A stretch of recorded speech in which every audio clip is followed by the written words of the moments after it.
Hiya, folks. How we doing? How we doing? Welcome, everyone. How's it going? Oh, I think there might be some issues with the chat. Maybe it's just because I just switched. I don't know why I'm having some issues with the clock not showing up and stuff like that. So, oh no, no, okay, cool. It's just because I just switched from one to another. Welcome, everyone. How we doing today? So, yeah, this is gonna be our last character design stream of the month. Essentially, we've made it through the entirety of Pride Month, and I still haven't switched the little B to be a pride flag, which I wanted to do at the beginning of the month, and I haven't done that. So yeah, if you see our little B icon on the Discord change into a pride flag outside of June, it because I'm a slow person who does things slowly. Welcome everyone. Really glad a couple of you can make it. Hey Gio, how you doing? I know you haven't been able to make it for a while because of work and stuff. Really glad you get the day off. But yeah, so for everyone who's new, hi, I'm Gonzalo, artist over here, and we're gonna be doing some character design today. Um, by the way, you guys let me know if you can hear like a static sound in the background. I do have like a little bit of a fan open just because it's boiling here. I'm absolutely dying. We reached 30 degrees in the UK and it's hell on earth. I don't I don't like it when it's hot here. It gets so incredibly humid.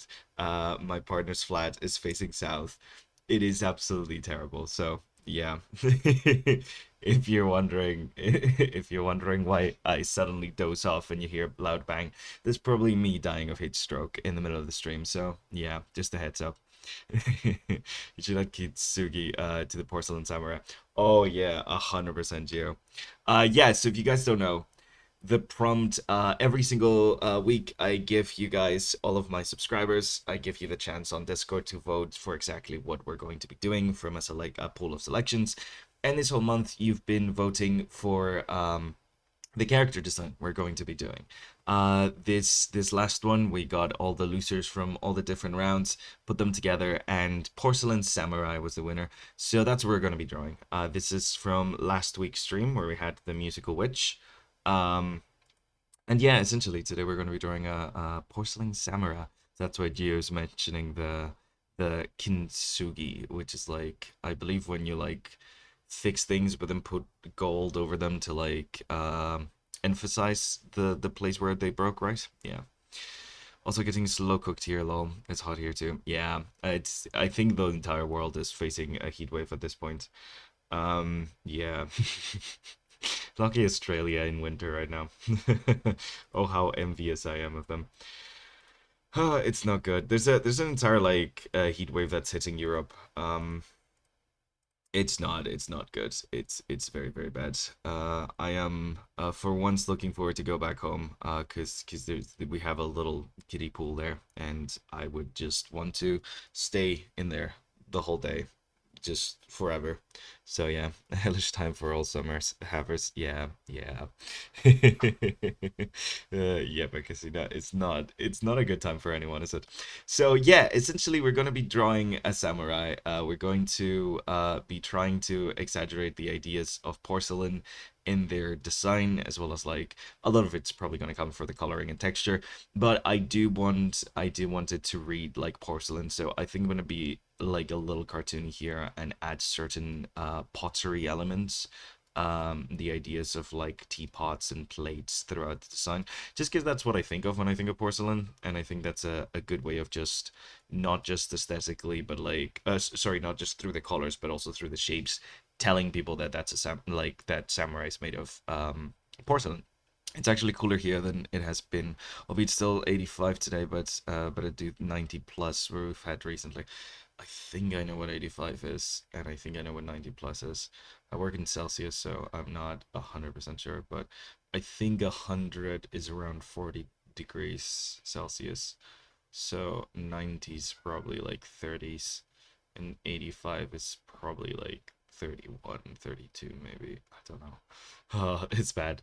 The Celsius Fahrenheit. I struggle being in the US and hearing, oh, it's 150 today. I was like, what did that mean? I don't know. I have absolute zero reference for what that means. Anyways, So yeah, samurai. So I gotten myself a ton of reference for today because I don't think I've ever drawn a samurai before, but I needed a bunch of like 3032. Yeah, yeah.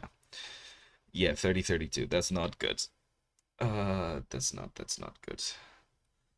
No, we're reaching 30 in the UK right now. I'm like in the north of England at the moment, and 30 in the north of England feels worse than 30 in the middle of Spain does. I think it's because I'm used to a very hot heat, and the humidity here is outrageously high. So yeah, I just feel like I'm in a jungle right now. It's not a good feeling. It really isn't. Hey Bob, welcome, welcome. I heard somewhere that Fahrenheit is how hot it feels to a human, but Celsius is how hot it feels to water. No, I think that's because Celsius specifically, 0 Celsius, and like the 0 to 100 Celsius, it's the like 100 Celsius is the boiling point of water at 1 atmosphere of pressure specifically. But yeah, yeah, Garrett, I forgot to finish my art challenge, huh? Yeah, I'm gonna showcase you have the whole stream if you want to. I'm gonna showcase the art challenge in this case participant at the end of the stream. I better not forget. Ooh, we got something. Oh, hydrate. Thank you. Where the heck did I put my water bottle? Okay, thank you. 1 second. Vecasina. Oh, thank you for that. I forgot my bottle halfway across the room on the floor. So, yeah. Oh, that was necessary. I'm going to die by the end of the stream. Haven't even drawn a single line. Okay, so yeah, I'm gonna be showcasing the one participant of our challenge by the end of the stream. Because we only got one. It was this stunning submission, to be completely honest. So at least we have a wonderful, wonderful submission. But yeah, I need to remember as well after today to create a new challenge for next month. I think I'm gonna give you guys a month because I give you a month this time and we didn't get more than one submission. So minimum I'm gonna give you guys a month, I think. Just to make sure that we get something. But yeah. Also, I've been thinking about the idea of maybe next month working almost exclusively on art fight stuff, because if you guys don't know, art fight is happening next month and I want to participate, but with classes and streams I might find myself a bit too burnt out when it comes to art. So I was thinking maybe doing the streams art fight themed and like focusing on, hey, every stream we do like a couple of different drawings of people and stuff like that. Maybe you guys vote on which characters we're going to be drawing and stuff. That could be a fun one. You guys let me know if that's something you'd like to see. But yeah. Okay, nice. Gio's on for that. Shavas, that's great. Painting of a snowstorm. Thank you very much. Wait, I can make it a bit more white. There we go. I call it White Rabbit in a snowstorm on a very bright sunny day. Okay. Never drawn a samurai before. Let's start by drawing a couple of samurai helmets to try and get the actual like silhouettes down and stuff like that. Sorry, I've been talking a lot today instead of actually doing drawings. But yeah, so with samurai helmets, you do have this kind of like helmet shape and then curves onto the back with these like iconic kind of like things flailing out at the front and the very iconic shape here at the very top where like sometimes it's a moon, sometimes it's like this more kind of like horned element kind of thing. And segmentation in the armor is a very big part of like stuff as I see it. So I think these are shapes that we're going to want to include into our samurai for sure. Um, and emphasize the materials of that armor. I think I'm going to focus on making the armor look like porcelain. We'll see if we can make the samurai themselves look like porcelain as well, but I think I'm going to focus on the armor to begin with. But yeah. Oh, Kabuto. Ooh, nice. Thank you, Gio. I'm going to tag you again this year. Yeah. Yeah, you guys, we have on the Discord a little like art fight section where you guys can post your links so people can have you as people to attack and defend and stuff like that. So, yeah. Okay, so I'm gonna do kind of what I did with the witch last time. I think I'm gonna like try and sketch out a couple of ideas and then choose from one and develop that one a little further, just like to loosen up a little bit. I've been working on Nat's commission this week and the classes and stuff, so I honestly my brain's a bit foggy um from stuff. But yeah, also God, the heat. I just today was like yesterday was such a work waste of time of a day. Like I wasn't able to really like do anything until like later on in the evening when it cooled down. Because I just, yeah, my brain just felt so incredibly out of everything. Like I felt like I could barely do a thing.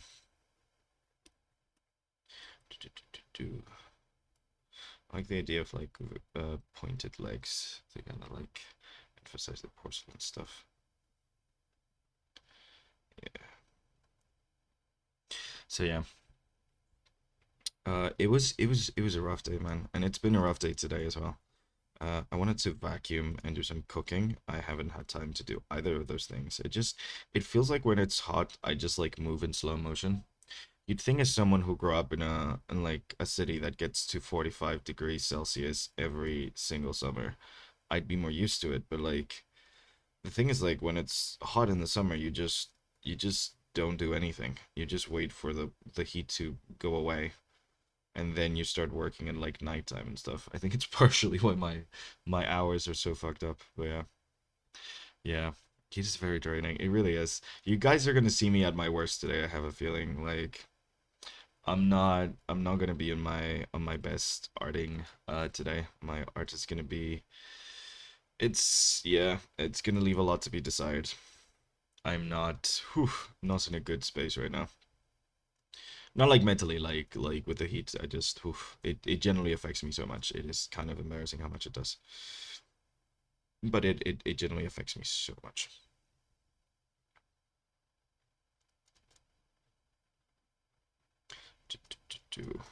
I'm gonna sound like a little sleepy, I think, maybe. I don't know how it's gonna come across, but yeah, my brain is very foggy. It's not great, man. I had a class on Tuesday because we had to like switch our Sunday class and stuff because I had a wedding this past weekend, and oof, I was trying my best to be like up and actually like doing my job of teaching properly, but I don't know, and oof, it was a hard one. Thankfully, like the students are really engaged and really good, so like they get to ask a lot of questions and like focus me up, but oof. It is very raining. You should listen to "It's Too Bloody Hot" by Thomas Benjamin Wild. I think we might need to play that. Oh god, I can't even freaking doodle a pose. This is horrible. Oh god. Okay. Let's just oh god. Do I sound like I'm dying? I feel like I'm dying. Oof. I don't know if you guys can hear that. I'm just oof. Just fanning myself, man.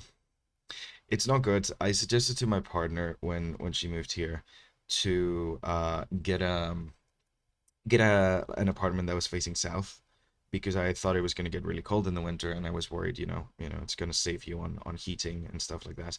And because of all these heat waves, I've essentially doomed us to be constantly in the sun throughout the entire day. And because it's the UK, they don't actually have blinds. They don't actually have like proper awnings or anything of that sort. So like yeah, we're kind of just been screwed. And by being, I mean like I kind of screwed us. Yeah. I was worried about the cold and now the sun is hitting like absolutely constantly and it's become kind of an issue. Yeah. Universally all of Europe is not built for heat. We live in ovens. Yeah, no, 100%, but like I feel like just because like I mean I'm from Spain and we kind of expect it there. Um Despite the fact we don't have any air, like we mostly don't have aircon and stuff outside of like big stores or like new built houses. Like it's pretty manageable because we've like learned to manage it. We have like infrastructure. We have like the our houses are built to kind of like manage heat. So like it's kind of okay, but like in the UK, it's the opposite. Like the houses were built to keep the heat in. So like insulation is only good when it comes to coming out, not getting in. So it's yeah, you get blackout curtains. I know. It's just because it's a rental, it's not like we're gonna like drill on the wall and like set up some curtains or anything. Like not really a thing you can do. Um so yeah, it just kind of sucks. It just like generally just kind of sucks. My partner's lucky because she just like goes into the lab and heads to work. But whenever I'm streaming or teaching a class, I kind of just have to be here in the room. And God, it's tough, man. Whew. It's not great. It's very much not great. Anyways, let's think. So, there's this like thing with like the shoulder pads that's like very iconic of like samurai having this like big square shoulder pads. And I'm thinking of trying to do shapes that remind me specifically of porcelain. Anything like teacups and like kettles and plates and things of that sort. I think always make me think of porcelain a lot. So I want to not just like create like porcelain through like the texture and the drawing, but like actually kind of like make the entire armor look like it's made of like porcelain bits by kind of like calling back to those elements essentially, while still keeping it quite samurai, you know? Yeah. I feel you. My room's in the south corner, so it's the hottest room in the summer and the coldest in the winter. Oh god, galactic. I'm so sorry. Yeah, it really doesn't help as well that we're on a second floor. So like all the heat ends up like rising up. But yeah, I'm guessing it would be worse on the third floor. I think it only has three floors this building. But yeah, no, it's not great. Even in the winter, I feel like the room gets too hot sometimes. It also has to do with ventilation. It doesn't have great ventilation. Hence the fan that you might be able to hear in the background, if you hear like a buzz. I did have some like filters on the mic so that doesn't come up, but if you hear a buzz in the background, that's a fan, and it's the extractor fan for the kitchen. Because that's the only extractor fan in the entire thing. Because there's supposed to be one in the bathroom, but that one doesn't work.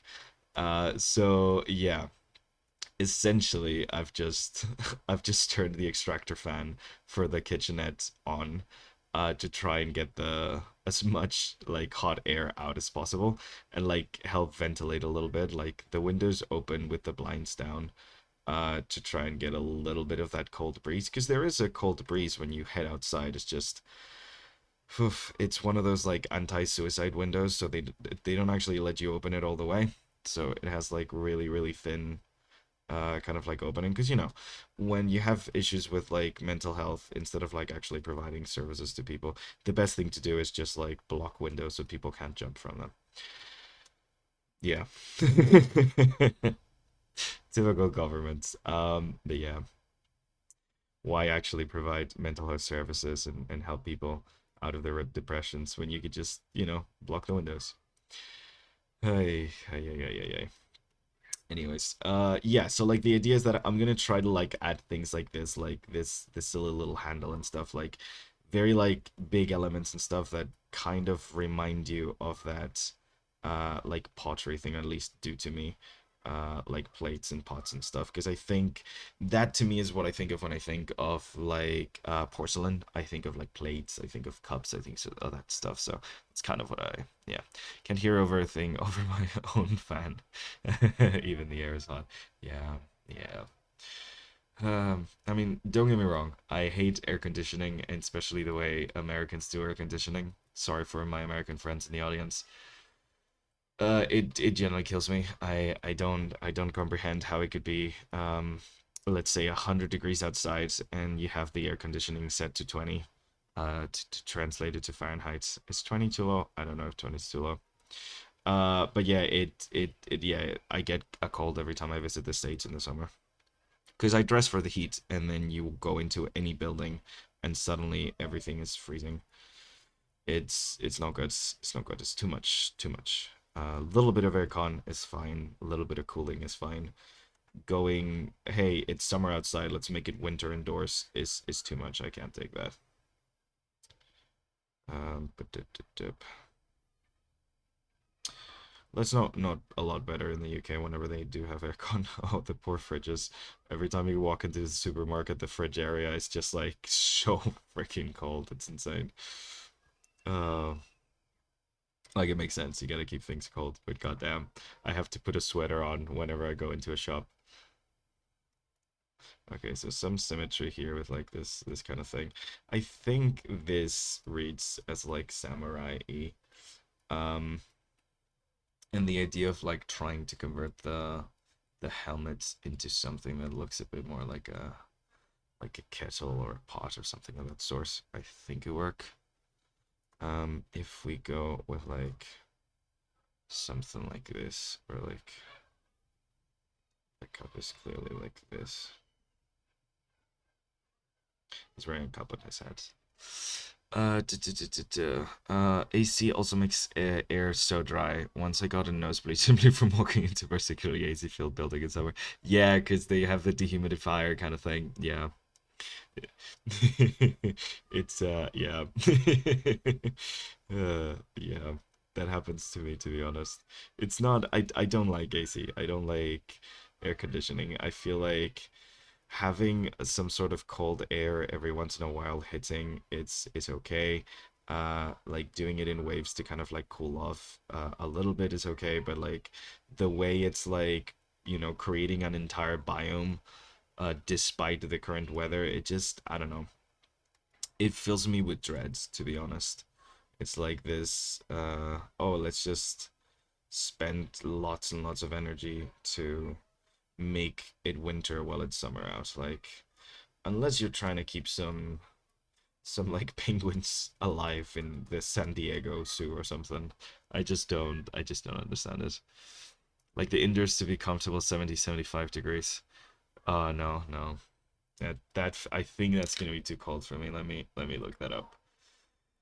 70 Fahrenheit to Celsius. Um oh god. Ugh, my freaking thing reset to Yahoo. Oh, fuck you. Sorry. Do you know when you like shut your PC off and then like it resets your search engine for absolutely no fucking reason? Yeah, I love that. It's great. Love PCs. 70 Fahrenheit to Celsius. Oh, that's 21. Yeah, that's okay. I think like that's an okay temperature. I don't know, like I like to adjust my clothing to the temperature rather than like the temperature to my comfort.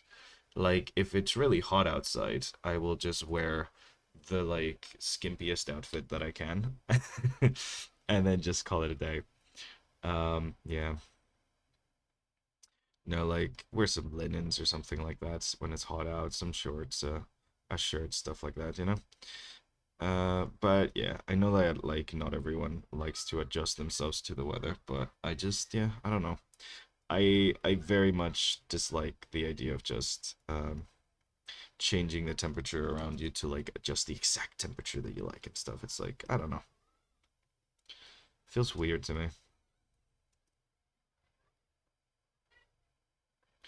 Like a bit like a Doctor Who episode where like you walk into a world where everyone has like their own temperature. It's like, oh, that's weirdly creepy and dystopian to me. Don't know why. It's probably just a cultural thing to be honest, but you know. So something like this, I think, with like the little pot handle, and then maybe we could do like a little something here. It's like maybe metal or something. I could do some, maybe do some cutlery or something, but something like this, I think, already is looking very samurai, but also like going into that pot kind of idea. So this is essentially the kind of like vibe that I want to go for, like this kind of like, very samurai kind of like armor, but tweaked to be match this more idea of like porcelain. I think though we could do a lot more and something a lot more interesting with it. I think if we start like making bigger shapes and exaggerating proportions and things like that, we could get something a lot more interesting. So yeah, again, sorry if I'm a bit slow today. It's just I love air conditioning. I'm sitting in an AC controlled biome right now.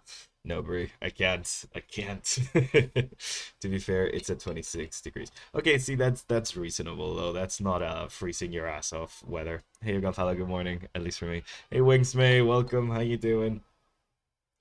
Mm, I'm just complaining about this heat, which I'm probably gonna be doing for the entire stream. Um, yeah. Also, hot weather gets me really grumpy, so if I sound meaner or more irritable than usual, I am. I know you guys know me as a very positive person, but God, I fucking hate the heat so much. It's so bad.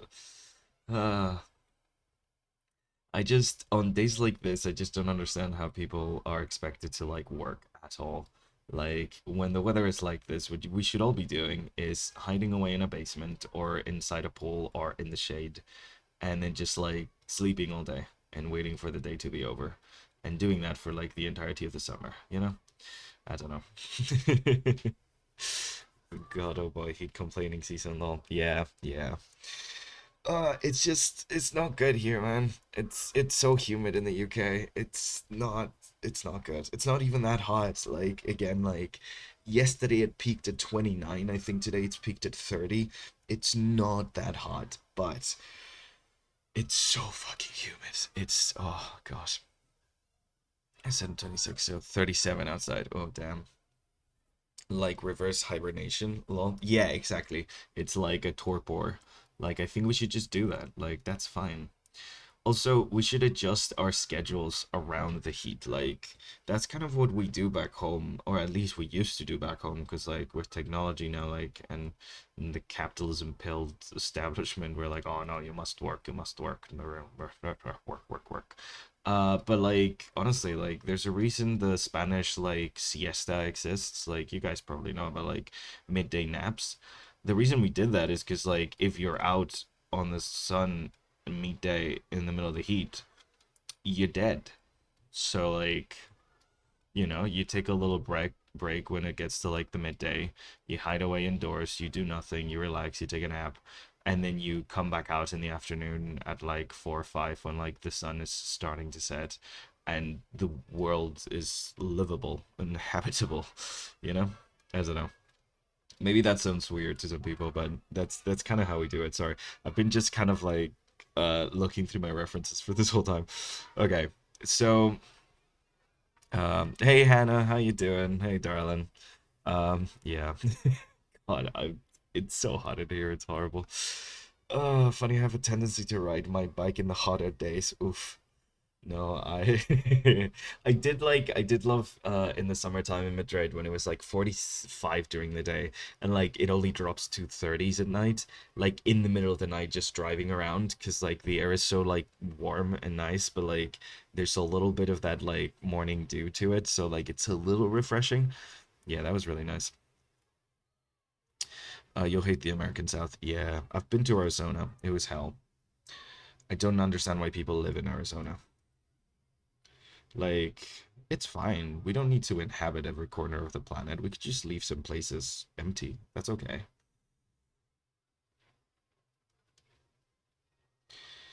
Like, it's perfectly fine. Just leave Arizona. Leave it. It's okay. You can leave it empty. It's a frickin' desert.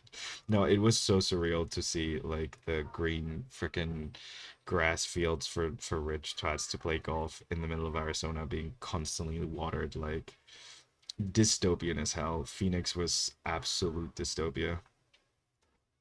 No, like ill intent to anyone who lives there. Not your fault for being from there. Like, just, just generally, like that was like I don't know. Felt like Blade Runner at that point, honestly. Entire city built in the desert with an artificial lake. Like, what the fuck are we doing? Du, du, du, du, du. We'll have Wu Jiao here, which is just noon now. Yeah, exactly, Brie. Like that's the vibe. Like you kind of need it, especially in the summertime. Like in the winter, it's the opposite. In the winter, you need to like get up earlier so you can see like the light. But like in the summertime, like no, you need to avoid the light. At least in the northern hemisphere, when you're like pretty close to the north. Oh, in Scotland that was so bad in the winter. Like it gets so dark so early. I generally don't understand why like societies that live in these places don't like, change the way their society works around the specifics of it. Like in the UK, in the summertime, because we're so up north, and especially like if you go up to like Scotland and things like that, like it'll go dark by like 11 at night in the summertime, and the sun comes up at like 4 a.m.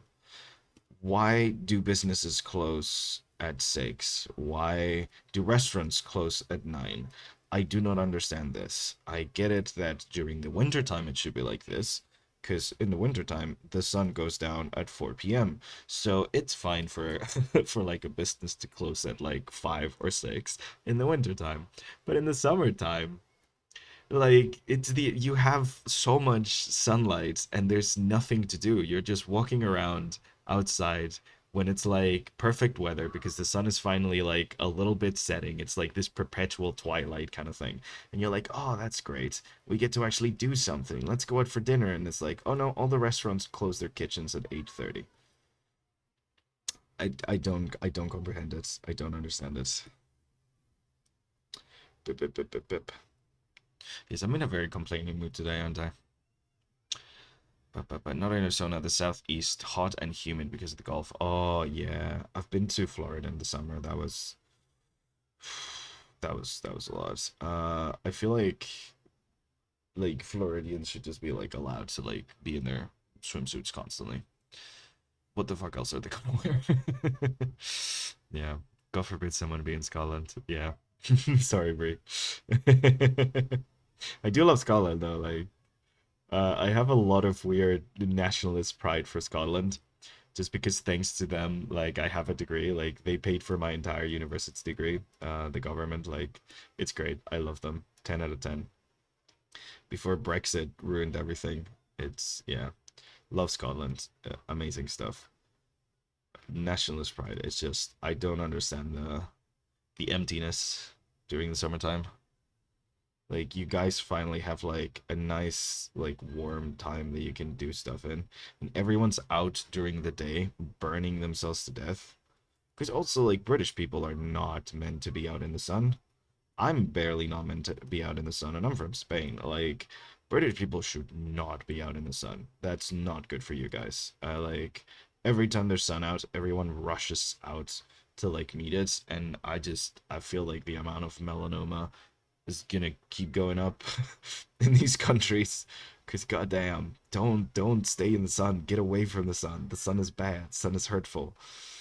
Oh god, you really like direct sunlight. People get tired, Othello. We don't want to work more. No, I know, but that's why you have the midday nap. That's why like you open in the morning when it's nice and it's not too hot. Then everybody goes home at 1.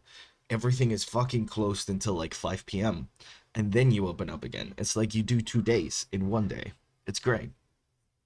A very Scottish and Scandinavian ancestry. I should not be in the sun. I hate the sun. Yes, good. Good instincts. Stay away from the sun. Um, I fucking hate this pose. I am drawing like shit today, guys. This is terrible. This is why I can't work in the heat. Like this is some of the worst stuff I've ever done. Like this is so bad. Oh, okay, okay. Let's try and let's just do a pretty normal standard pose. It's fine. Sun oats out. Yeah, sun oats guns out. Yeah, buns out. Sun's out, buns out. Sun's out, guns out.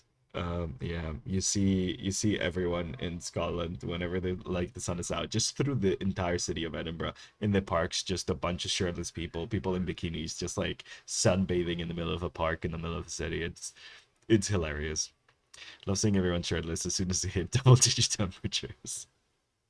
I've been so easily like a vampire. Yeah, yeah. Same here, Galactic, honestly. We're in 20 minutes without sunscreen. Oh god. It's bad. Also like the sun hurts way more than it did when I was a kid. Like I'm white, don't get me wrong. I've always been able like had the ability to burn in the sun, As a kid, I was very tanned and I never burnt in the sun. Now it's like 5 minutes out there and it's like, whoop, gotta run, gotta hide. Too much hot, too much heat. Um, my poses are absolute nightmares today. I'm really sorry, guys. I'm being like the worst example here. We literally run a freaking class on posing like just on Tuesday. It was 18 degrees on Tuesday though. No, sorry, 28 degrees on Tuesday. So it was nicer. Every single degree up feels like 1,000. Okay, something like that. Sure. I'm not even being interesting with this, am I? This is just a guide. This is just a guide. This is so bad. Okay. Okay, we got this. We got this. We got this. Damn, imagine being wise. Yeah. It sucks. For the sun. For everything else, we get an unfortunate advantage over most other people, which makes no sense because we are not a racial majority when it comes to the planet, but we sort of fucking behave like we are. Uh, fucking white people. And I can say that because I'm white. I don't know. It is kind of strange because like I am Spanish from Spain. But like, would you consider that white? Because like the idea of white, I feel like is like a very new kind of like term historically speaking. Like I'm definitely a colonizer. Like we're definitely like colonizers in Spain, but I don't know if we count as white in the like US or not. Because I know it's different. US racism is kind of different from us. Should I be getting into racism while my brain is not working? Probably not. Probably not. But there we go. Hoy. Most folks I know here in Denmark go to the nearest beach to cool off whenever possible. Yeah. Oh, is your samurai gonna have nagitana? I don't know what a nagitana is. I was gonna give them a big spear because I don't know how to make a katana look porcelainy without like just doing like color and texture. I don't know what a nagitana is. Explain, Gio. You know these things. Please inform me, educate me in the ways of the samurai. See, this is more interesting proportions.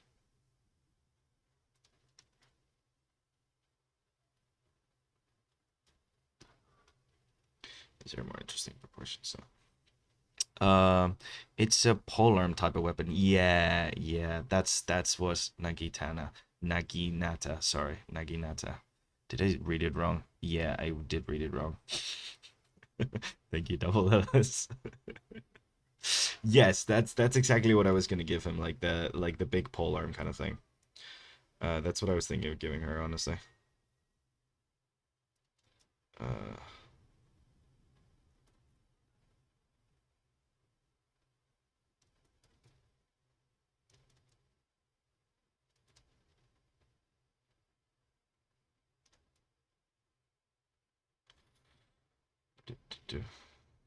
I'm gonna do a buff lady. Trick for posing, just do floating hands and then figure out how you connect them to the body rather than the other way around. Makes them look nicer if you just start from the hand and then go down to the arm. So, yeah.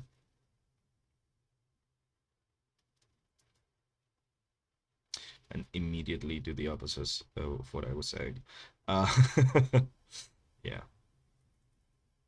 So, Nagitana is the name for the giant polearm style thing. Cool, cool, cool, cool.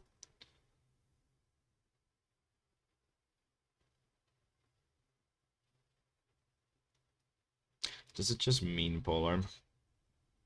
Or does it have some different kind of meaning?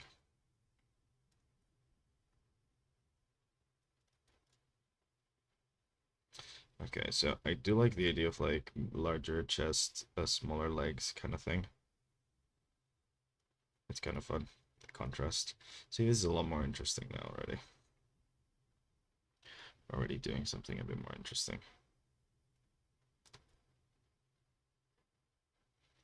And like we could do the, we could have the katana sheathed kind of like thing. Is that a katana? It might be a different weapon. I was close, damn it. Not sure. I can never spell the right though. Yeah. No, I think I don't know if you spelled it or if you misspelled it or I misread it. Honestly, at that point I was like, could be either. Yeah. Let me actually check the one that you sent to me, Geo, so I can see what it looks like. Okay, nice. So it's essentially a like a polearm with a sword at the end of it. Nice.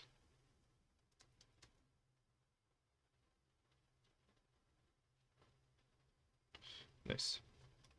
So I think this is a more interesting kind of like body proportions for a samurai. I think she's gonna look a lot more interesting this way. So yeah, let's go for this, I think. I think she's gonna be looking like this way.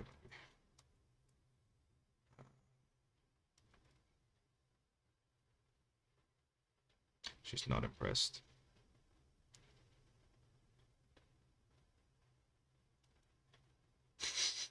There we go. That's perfect. I do love how little you need to like create a character expression. It really is fun. Like you don't really need that much at all. Okay, so I think I'm going with like I like the idea of like the teapot helmet. I think sorry, the teacup helmet kind of vibe that we were practicing with. And I think I'm gonna exaggerate the like the shapes of the shoulders a lot more as well. So like but yeah, like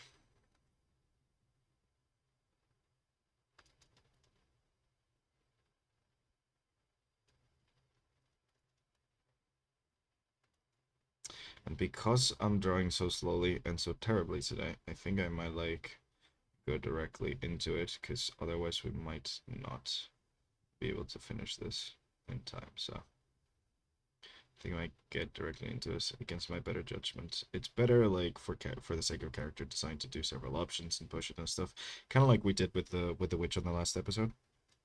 But yeah, I can feel my energy already being low at the start of this. So yeah, I just at this point I just want to survive this. So yeah,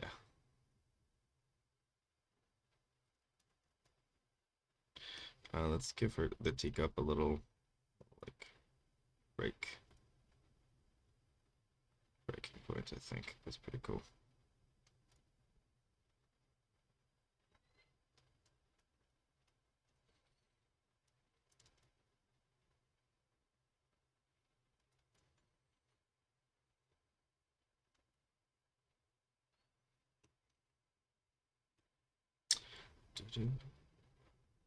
Okay, okay. We got this. Also, thank you for the photo, Geo. That helped a lot. Okay, something like this. God, I'm being very dull today. I'm so sorry, guys. Whew. Okay. Let's add a little bit of segmentation. I don't really need to do too much of it. Just like a little bit of like, you know, these are different segments. Make it clear that we have a little bit of like different slabs of porcelain, being like overlapped, something like that. Okay, cool. And then we're gonna give her like this like handle. So like a big T handle kind of thing. We round it off a little bit.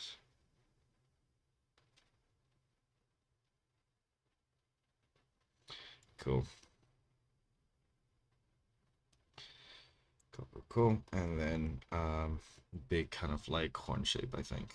I do like I know that not every samurai helmet had the kind of like giant horn shape thing, but I kind of love it and it does like add a very iconic silhouette. So like doing something with it, I think it's gonna be kind of cool. So I think we're gonna do it. Do it. Okay. What exactly should I go for? Maybe some like flower kind of pattern, I think. Like at the tips. Cause you know how like porcelain has like these like flower like blue flower drawings sometimes. Ooh, it is iconic, isn't it? Yeah, right. Yeah, I feel like it is. It's like one of those things that's like too iconic to like not have. So we're gonna definitely put it in. I think, yeah, I think something like flowery like this, where like we could like, you know how like you have those blue flower patterns through porcelain a lot of the time? I think we might try and go with that when it comes to the color. So something flowery, I think, looks cool. And also contrast, create contrast between like, you know, a violent samurai and like what looks like more peaceful, something more peaceful like a flower. I think that's a cool kind of like contrast to have. So yeah, something like this, I think it's kind of cool.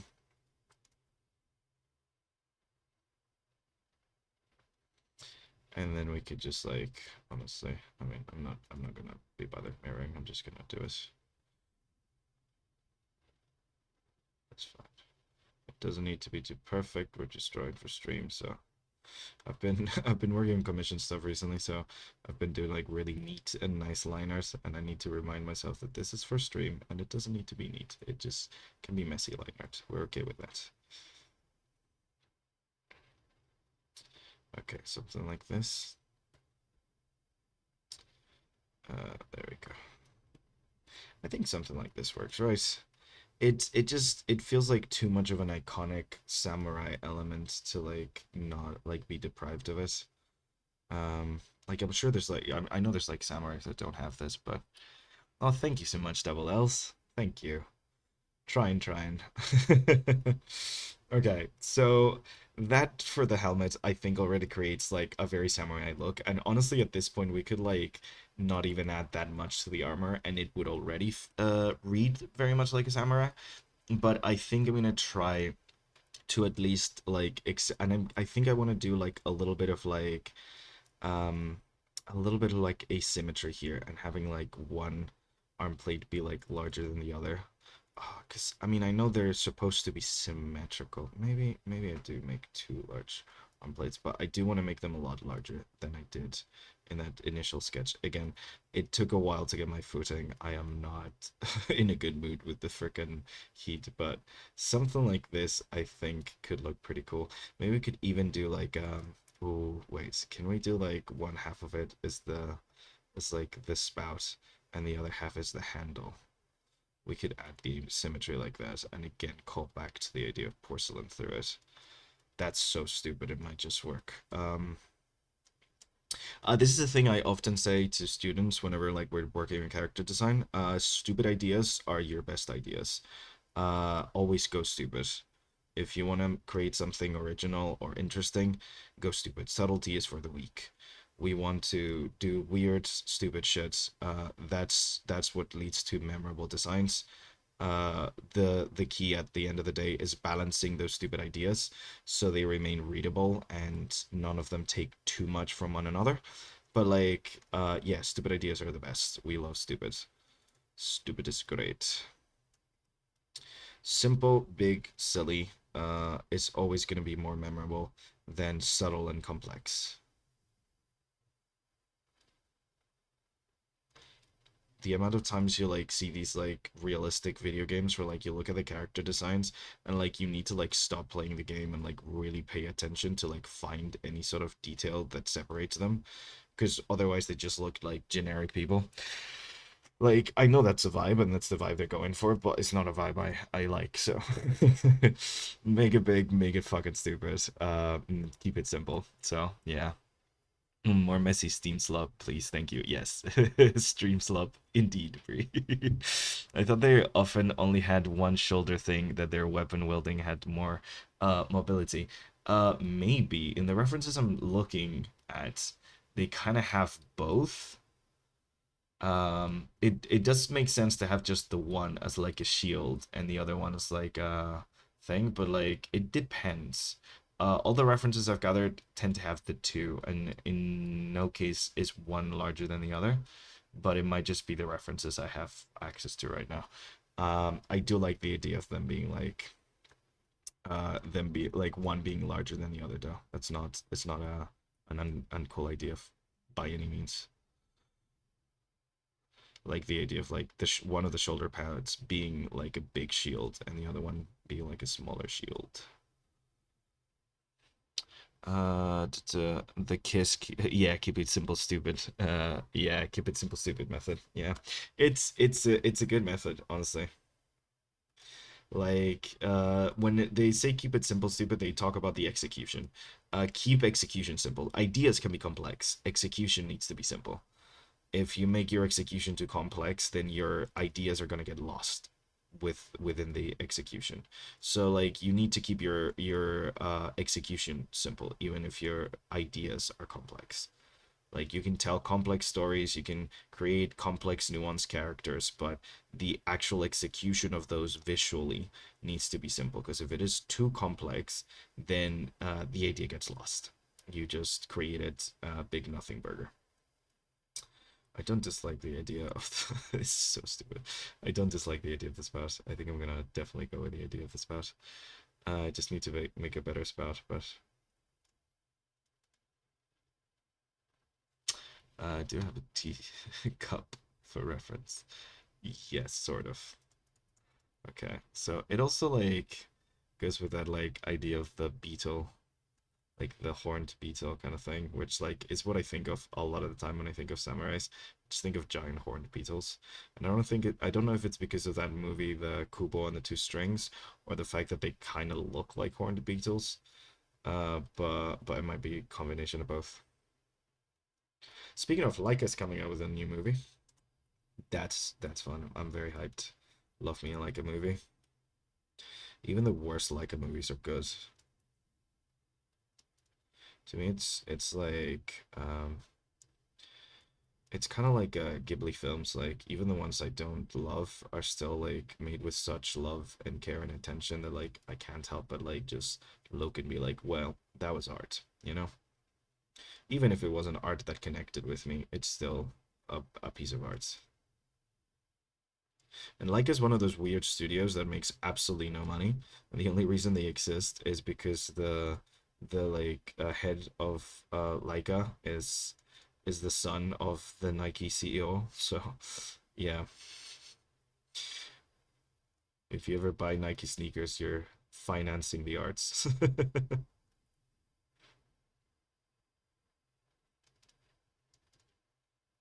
Because I think the only other studio that does stop motion that consistently is probably Artman, and I don't think Artman's good doing too well right now. I think they're generally like struggling financially a lot at the moment. So it is nice to know that like no matter what happens, stop motion and claymation will not be lost forever.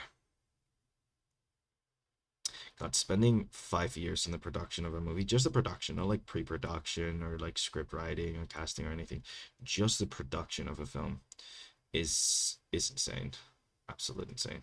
That's like a level of dedication that's just. I'm really excited about their new movie. I don't know if you guys know about it. Is it called Into the? No, it's not Into the Woods, but it's something like that. It's the Wildwood, I think. Wildwood, maybe. Wildwood. I'm gonna go with Wildwood. I might be completely wrong here, but I'm gonna say their new movie is called Wildwood.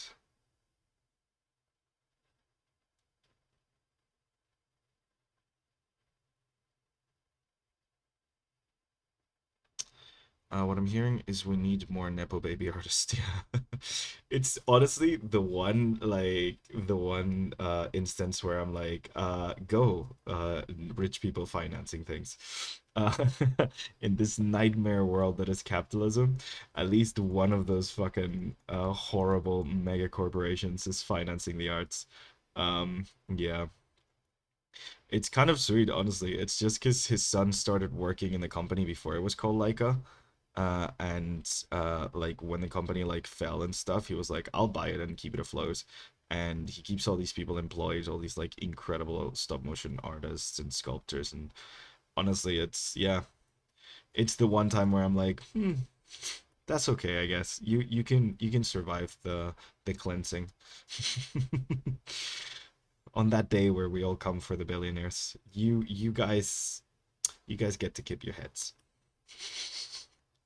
Like Dolly Parton, she gets to keep her head. I like Dolly Parton. uh, should I add a little lid? It's really stupid, but I kind of want to add a little lid.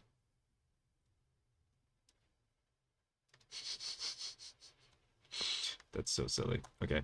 Do you know what I'm gonna do though? I think I'm gonna make this side look a bit more broken and try to like make this armor in general feel like more put together from broken pieces of pottery than like specifically made, specially made pieces of pottery.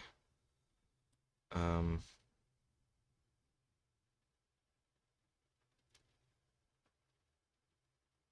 I think that's more interesting. Yeah, I think that's a more interesting look in general. Gives her a more war-torn look as well, which is nice. Something like that, I think. Maybe, perhaps, well, what the heck is playing right now? Let's go with that, thank you. Mismatched patterns. Yeah, adding a little bit of like interest to this whole thing. Maybe making like the top of the pot look kind of like broken, adding some sharp bits to like make this look a bit more dangerous and stuff. I don't know. I think as well to like let us see a little bit down into her and stuff, and just in general create something that looks a bit more chaotic and like put together. We can add some like almost like sewing marks here, like as if these things were like almost welded together with like some straps and stuff.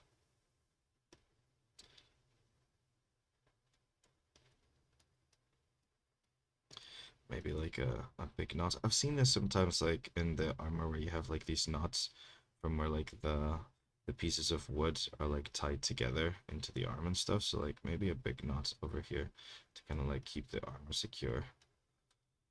And I think this part of the teapot is actually going to be like its own thing, its own moment, and then is cut into like something else. Yeah, it's almost like a giant shattered teapot was put here. Okay, so let's give it like a divot. Bloop. I'm just trying to like I'm trying to make it look random but also look good within the randomness.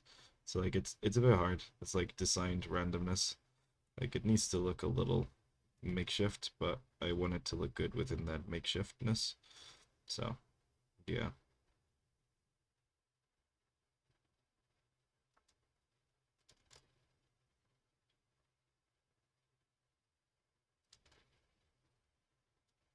Something like that, I think. That's looking quite like ramshackled. I think that's the kind of vibe I want to go for with the samurai. And float it a little bit above her arm so like it looks more prominent.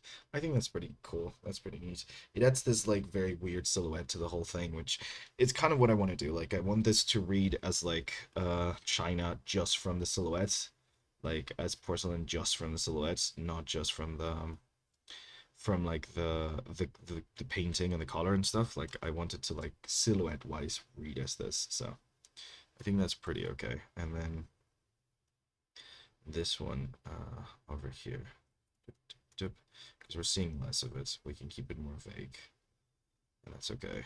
A little bit more vague for the whole thing. That's fine.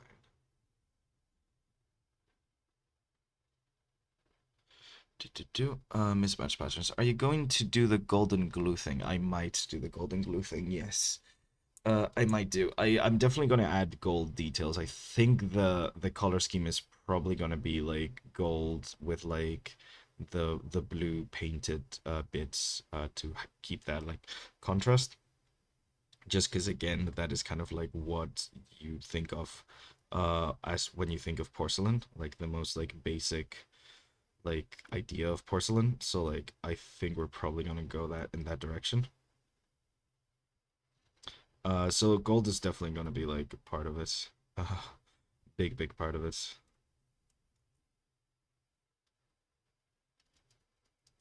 Yeah, no, I'm not gonna add the knot there. Something like this, I think. For these secondary plates, gonna go more over here with them.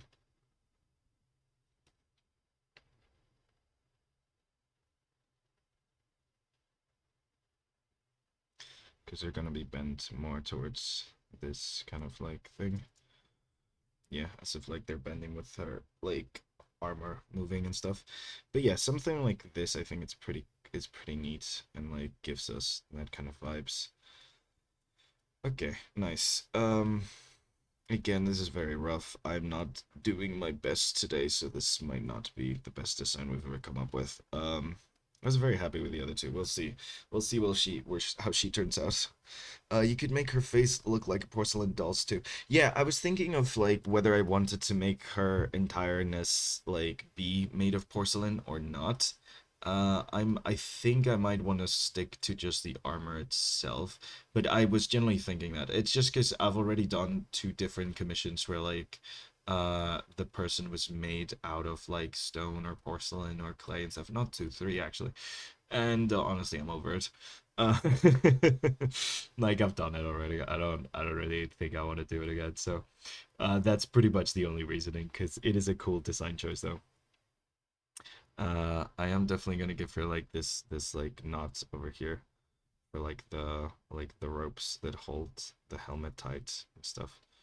Just not sure where the ropes are gonna go yet because you gotta kind of like you know draw those out a little bit, but something like that definitely not in the chin over there.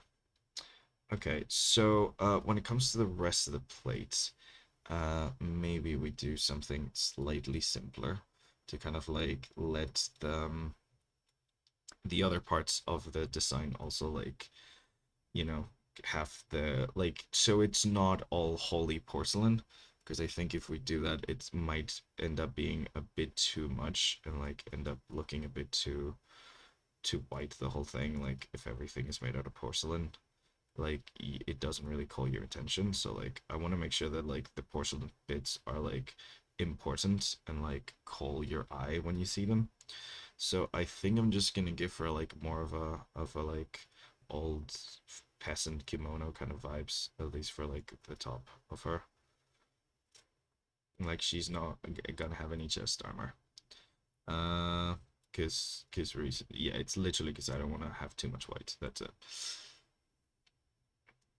Also, it's kind of okay because how much is the porcelain really protecting her, you know?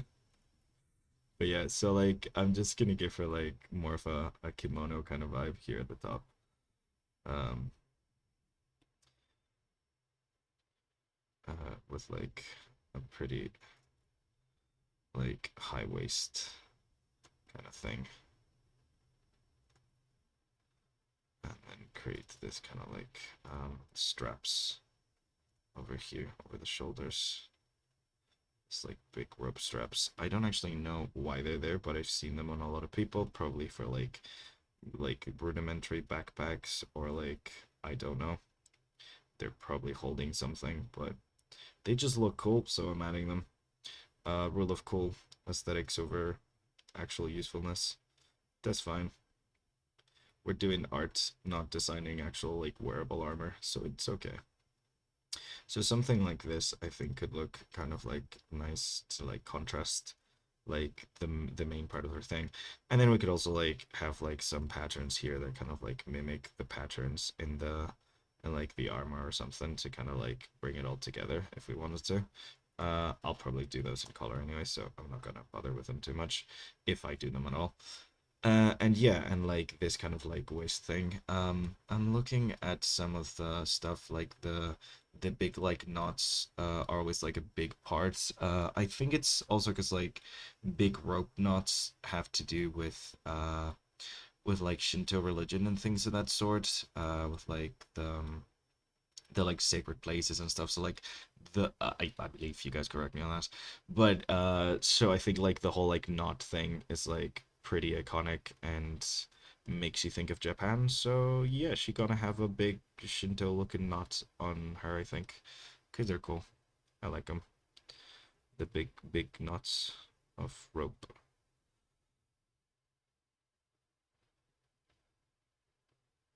I think they have something to do with like sacred places or boundaries or something. I'm pretty sure. I'm not Shintoist, so I don't know for sure. I've never actually been to Japan, so I don't know. But I have a feeling I remember somewhere someone explaining that to me at some point in my life. So maybe they have something to do with that. Maybe I'm just completely wrong. Um, yeah, I don't know. Not 100% sure. Okay, there we go. Something like that. Okay, so something like that, I think, just to again contrast with her, like shoulder and head armor, it means that like we're creating like a little bit more space for that, to like actually show differently. I think we're gonna give her pretty loose, fabric in the arms, so something like pretty loose and scrunched up. Yeah,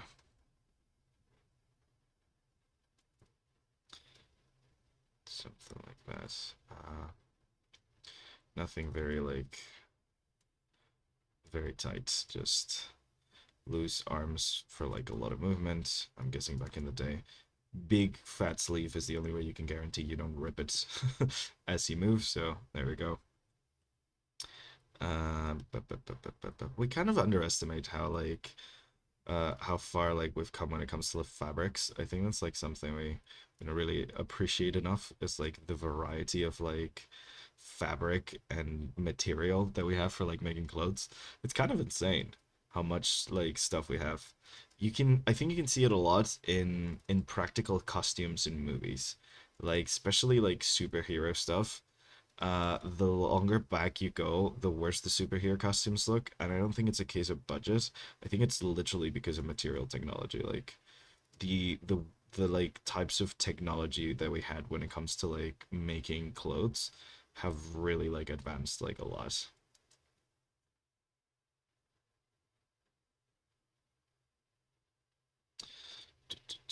I'm not big into clothes, but anyone who is. Okay, so something like this, I think. And sometimes they do have this kind of like hand things like these almost this kind of like protection for like the back of their arms and stuff. So like doing something porcelain related here could be like a good idea to again bring that back without having it be too overwhelming. So something like that. Maybe like a little crack here. And again, a little like patterning over there.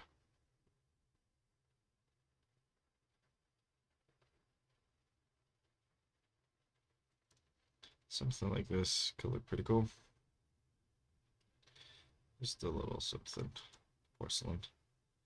And we could even tie it down physically in a very like obvious way to kind of like bring the ropes more into it.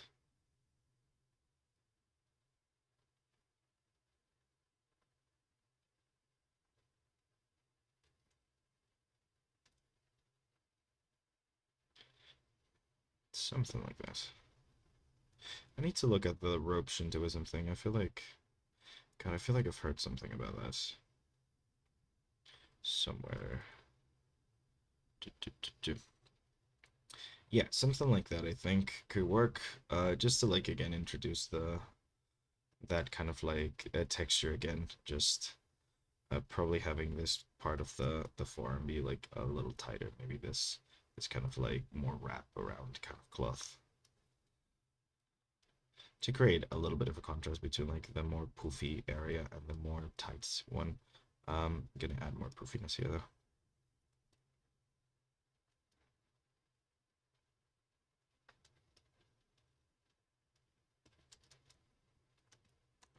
There we go.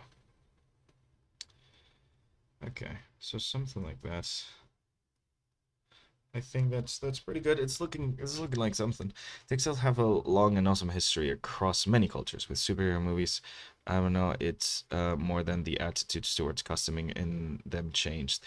Yeah, but also like Like you can see like not just like obviously stylistically like the whole like black leather era in the early 2000s. You had like the like latex stuff and like there's like a lot of like different things, but I feel like we had also like a bunch of like new materials that we didn't really get to work with before that. But yeah, 100%, a lot of it is also like the attitude itself. Like you can see in the early like X-Men movies where like they even make fun of the idea of like yellow spandex. But like spandex was like a big deal. Like spandex, I believe it entered the like in the 60s was it invented? Spandex? I think so. I might be wrong. But you can see some of the earlier superheroes wearing spandex.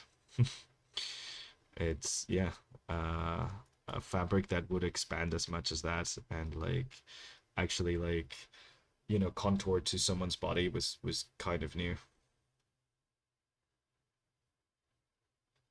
But like sportswear also like a lot of different like material advancements and things. I don't know, maybe it was spandex was like a space race thing. A lot of material science comes from like space age and space race kind of like exploration and things. Whenever they wanted to send people up to the moon, they were like, hey, we actually probably need better clothing. What if we clothe them in something rather than nothing? It's insane to me still to this day how amazing it is that we sent people up to space in tin cans. Like the ones we use today are still tin cans, but they seem a little bit better designed tin cans. Whereas like, gosh, it's kind of incredible the stuff that like people did. It's because when you get to the early parts of any sort of exploration, it's just fucking psychos, just crazy people being like, yeah, sure, let's try this out, let's see where this gets us. Like the early submarines and underwater exploration, just the guy with a bucket with someone pumping air into that freaking bucket, be like, yeah, let's go underwater, see what we find. Absolute insanity, man. Insane, amazing people doing spectacular, insane shit. Not just technological, but yeah, spandex used to be big. Yeah, space exploration is definitely wild. It is, isn't it? I do get quite disappointed when people like nowadays don't believe that we went to the moon. I generally don't understand what there is to question when it comes to the moon landings. Like it's pretty obvious that they did go to the moon and all of their fuck ups were incredibly public and incredibly like televised. Like yeah, it's just when an entire like government with a huge economic program decides to actually put their money into a specific thing, they get to do it. It's I don't know. There's nothing really that unbelievable about it. It's just pretty insane that they did it. But like, there's nothing sci-fi really about going to the moon. We put a bunch of people in a pressurized can, put some gunpowder under it, and just shot them out into orbit. The incredible thing is that they survived. Apollo 13, for example, is one of those things. So like, that's what I'm shocked about. The fact that like Apollo 13 managed to get back. No, that's fucking incredible. Cause like, oof. Sci fact, exactly. Double L's sci fact. Uh, no, but there generally is a lot of people who don't believe in the moon landing. I don't know. Uh, like, there's conspiracy theories that I'm like, yeah, I get it. There's like a lot of open questions around that, so I'm sure people like have like space to build something in there. But the moon landing itself, I don't know. Like the fucking thing was televised. Everyone got to see it live as it happened. Fucking dad watched the moon landing when he was a kid. Yeah. You seem tired, Gonzalo. I am so tired. Welcome, Montanian Waters. I am dying today. It's really hot, like really hot. I have no air conditioning, no fans, no nothing. And the sun is hitting directly into the room. It's not good. The blinds are down, trying to keep the heat out as much as possible, but goddamn. Mm. Oh, not a good not a good day. I'm on my lowest energy setting. Just yeah. Yeah, it's not it's not great. It's really not. Not a great day to be Gonzalo. But I'm not skipping a stream just because it's hot. That's not a thing. You guys get grumpy, complaining me with low energy, sounding like he's just done with everything, but we ain't skipping. No, sir. We only get one stream a week now, so we're doing the best. Doing the best with it. Okay. It's also hot outside here too. Yeah. I respect your commitment. Thank you very much. Thank you very much. I've had to cancel stream before, and I really don't like doing it. I feel like you guys are like, especially a lot of you are like waking up really fucking early for these just to like be here. Like, no, I'm not doing that to you guys. You're making an effort to be here, so am I.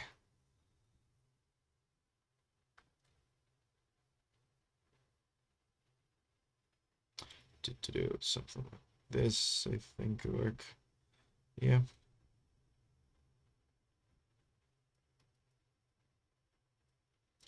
And then this one could have like a little stuff down here. Okay, something like that. For like the little skirt thing. I know it's not a skirt, but to me it's a skirt. Functionally, it's a skirt. Armored skirt.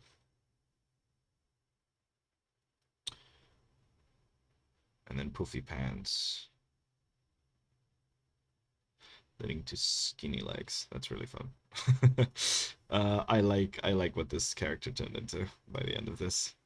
That's nice. I was not sure I was gonna be able to make anything good today, so the fact that it's decent is making me quite happy. Yeah. Okay, I might bulk her legs up a tiny little bit, just so she doesn't look as silly, but not too much, just a tiny little bit. I don't think I'm gonna armor her legs though. I think I'm just gonna go with like the whole like wraparounds, like a bit of a wrap here with some fabric.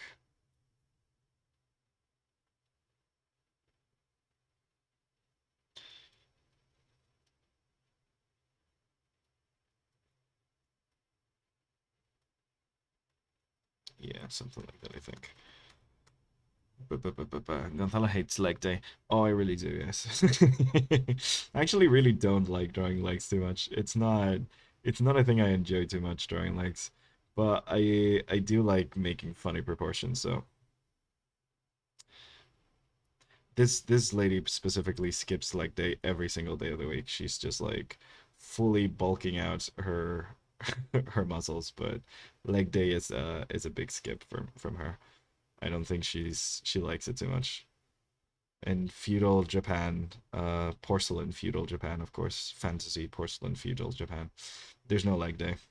They only do arms.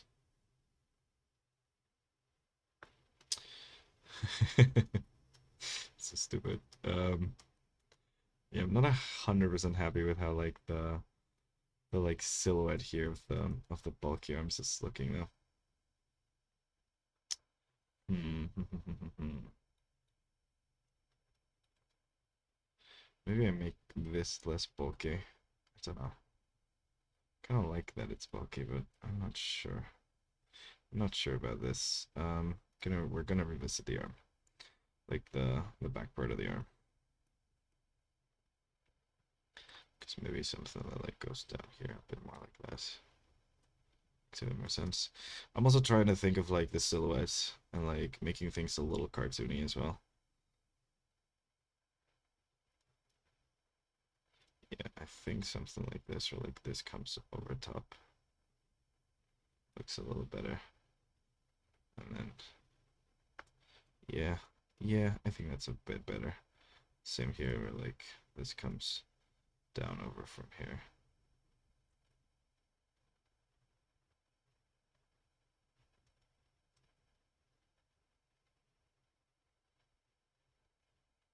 Yeah, something like this, maybe. Maybe. I still gotta do that hand and the possible sword. I'm not sure about the katana yet, but yeah, chicken legs for sure. Okay, let's go back to them chicken legs. They kind of have some sticks just wrapped around their legs. I think I might mimic that, just simplify the hell out of it.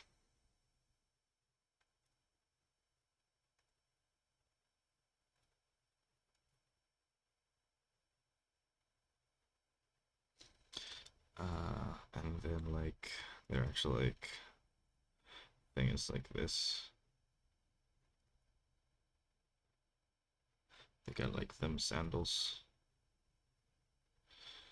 wrapped around sandals. How?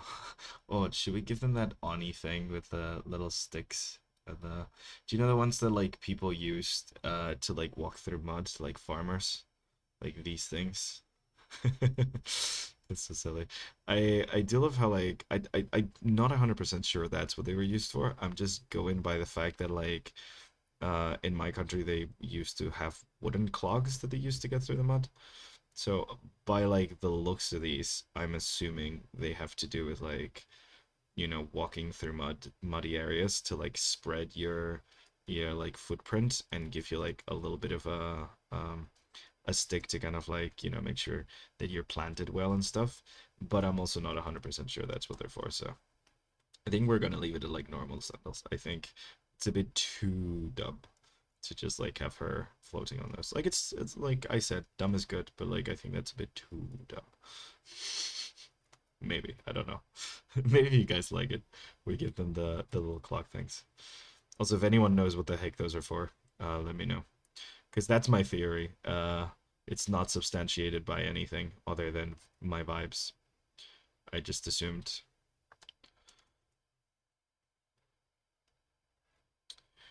And you know what they say about assuming. You shouldn't do it.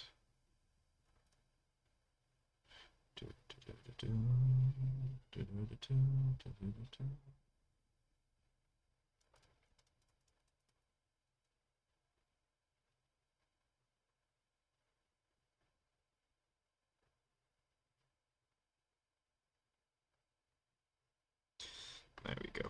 Just getting sandals for now. I should have done like this. In urban areas, they were meant to keep clothes from touching the dirty ground. Ooh, okay, that makes sense. Why, if like they were just meant to keep clothes, why not do this double rather than like one? Is one better for like walking? Because like I feel like if I were to design these, I would do this to make sure that like there's actually like, you get that height separation, but also like a little bit more stability. They do have double. Okay, that makes sense. Yeah, I would go for double if I had to wear one of those. I would 100% go for double. So you guys know now what to get me. That's my Christmas present. So get to it, guys. Get to it.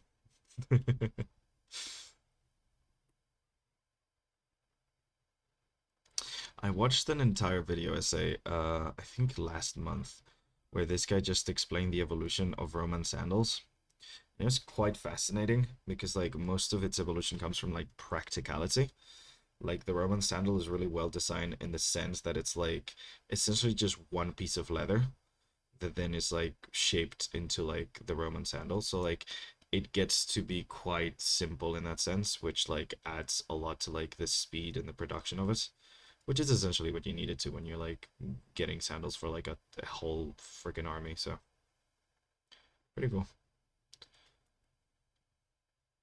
The more you learn about history, the more you realize that like humans haven't really changed at all.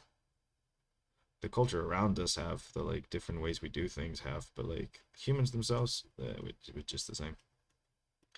I don't know if you guys know about this, but one of my favorite things is finding those like translations of the little graffiti that people left during different time periods. Like Greek people writing in the pyramids, not it's okay, my house is bigger. Uh, and silly things like that, or like in Pompeii, the bathroom graffiti of people being like, oh, this person and this person made out last week, or like, oh, for a good time, go to this house. Like, I don't know, it's so stupid, but just like realizing that like people have always been people, really. Like there's very little difference between like us now and them back then, other than like the language we speak and like our customs. But like when it comes to the behavior and doing the stupid things, God, we have not changed in the slightest. It's so funny.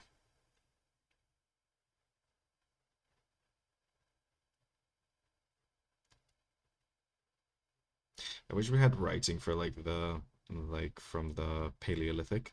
I know that's kind of the whole point of like history starts when writing starts, but like yeah, like I wish we had some writing from the Paleolithic because I'm pretty sure people would also write really stupid things in cave walls.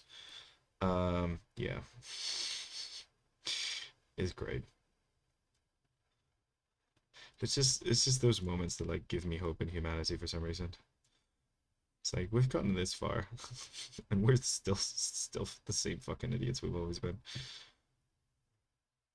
Okay, so let me work on this arm before I forget to. Don't think I'm gonna add armor to this, just for the fact that there's already enough going on in like this section. So like that's why it's not getting armor. Not because it shouldn't. It very much should, but it's not getting any because there's too much busyness already here. So yeah. Love that chronological continuity of people being people, right? It's just nice. I don't know, there's something about it that just makes me go, oh shucks. We're the same fucking idiots we always have been, aren't we? Yeah, gives me hope. You know, everything wrong in the world, all the horrible things happening, all the like, destroying the planets that we all live in. All those things. It's like, yeah, I don't know. I just feel like, yeah, we're definitely doomed, but like, if any of this survives, eh, it'll still be us. Whatever form does survive, it'll still be us. Do do do do. Trying to make a very simple little hand here,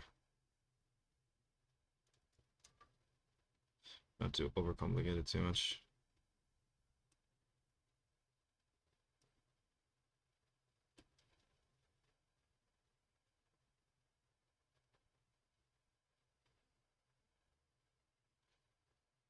There you go, something like that. Okay, so a hand like this ish. We probably angle it up a little bit more so it can hold onto the little sheath, little katana sheath. Ooh, we got a nice hydrate. Thank you very much, Anna. Welcome, welcome. Mm. Oh, how bad is the heat over there? Because here we're dying. Um, God, it's terrible. Hi, Anna. I'm grumpy today, and I sound like shit because it's very hot and I hate it.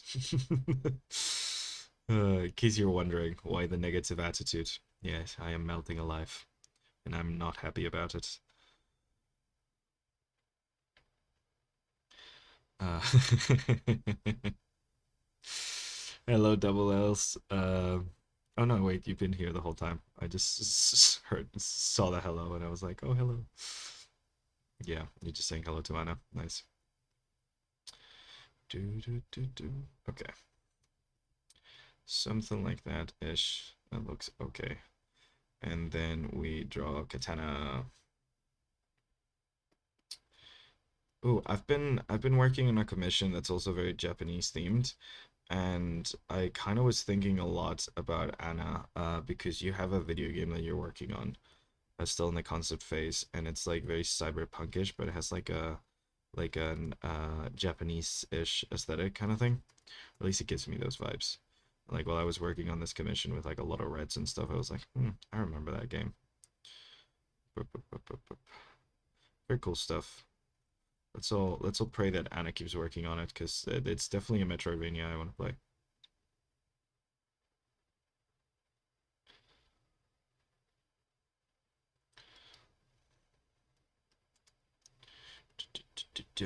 Now that Hollow Knight and Silksong have gotten me so into Metroidvanias.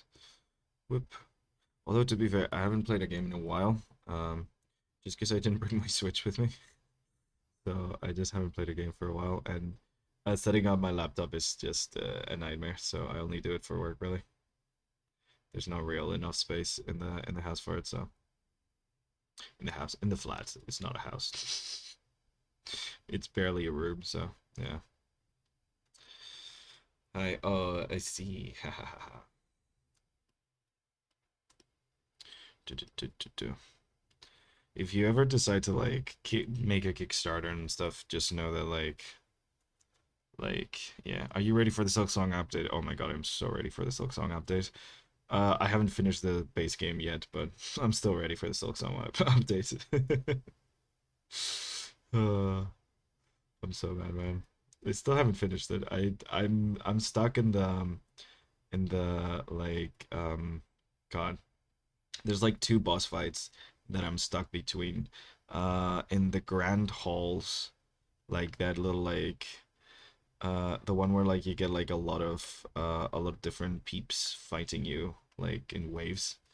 I'm stuck there, and then I'm also stuck in like the not the putrid ducts, the other place with like the fucking maggots. Yeah, that giant guy that seems to have those powers and stuff. Like I'm stuck in that boss fight as well.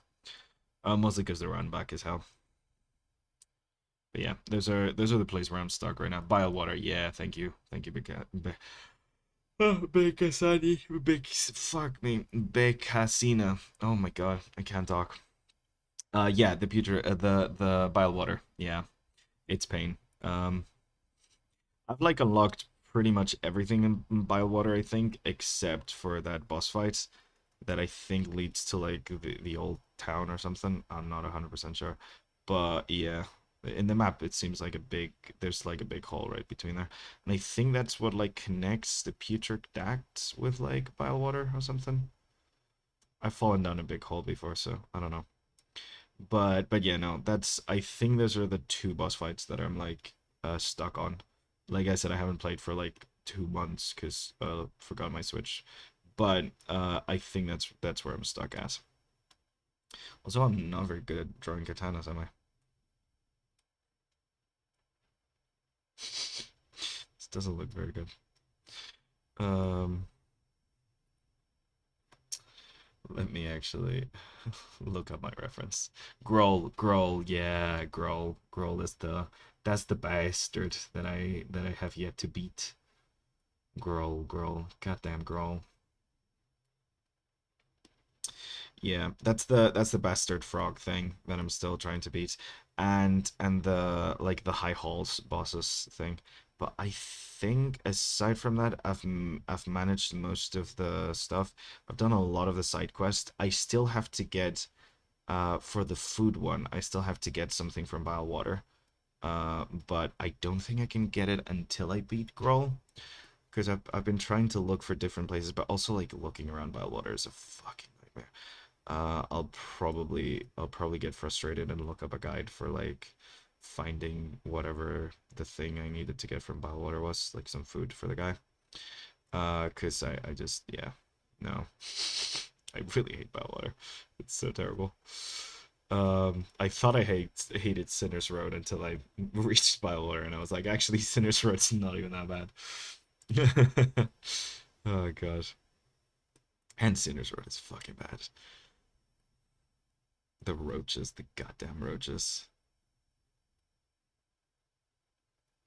There's like that point in the game where like once you get up to Greymore, I think it's called, where like suddenly every single place you visit is worse than the last place you visited. And I think I finally did. It took me a while, but I think I finally defeated that like fire effigy boss thing in the weird wispy area. I think I got him. I seem to remember I got him. Yeah, I think that's the thing I've managed to do. I don't know what I got from that, but it was a fun boss fight. Just a bit frustrating. It's the pole going. You really have to like get it right. I don't know what you guys are using, but I'm definitely big into into the big pogo slash one. I think it's the not the hunter. I think it's like the one you get on the graveyard. That's the kind of like binding circle thing that I'm using the most. No, wait, no, that's not the one you get in the graveyard. It's the one you get in Greymore, actually. The scissor graveyard one. The little scissor guys. When you beat that thing and you get like a binding. Is it called a binding? God, I haven't played it for a while. But that's the one I use the most because it has just like a really nice downward slash that just makes it really easy to pogo, and yeah, makes it happy. Although the diagonal pogo is pretty fun on the thing.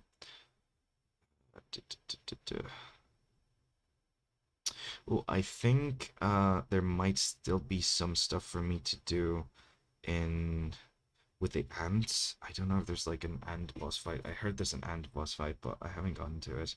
And I think I still have to reach in the coral place, the coral wastes, I think it's called. I still I think I still need to reach like to a certain point in it. That one's hard to manage, honestly. Yeah, the minion waste roofs are so, oh god.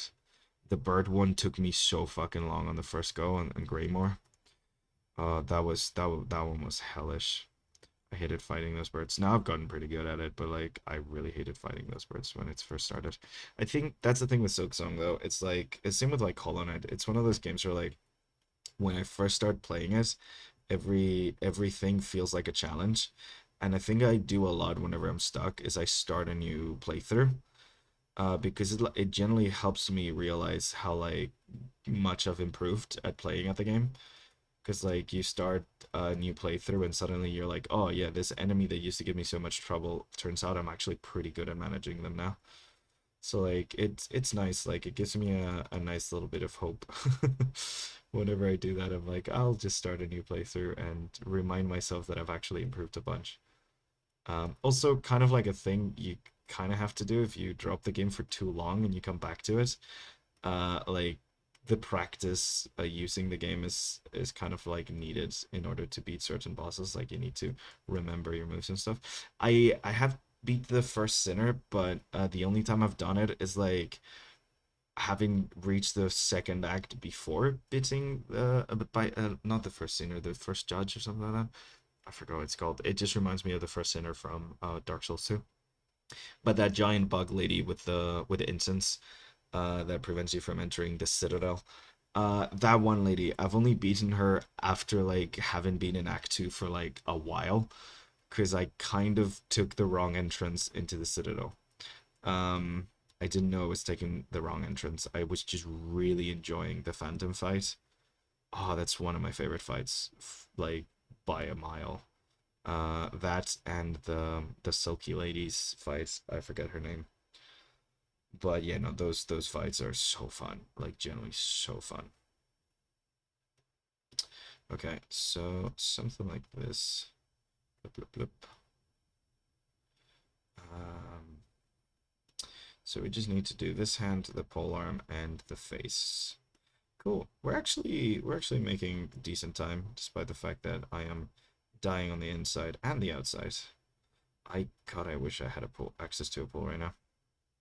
I would kill for a cold, cold pool right now. So nice.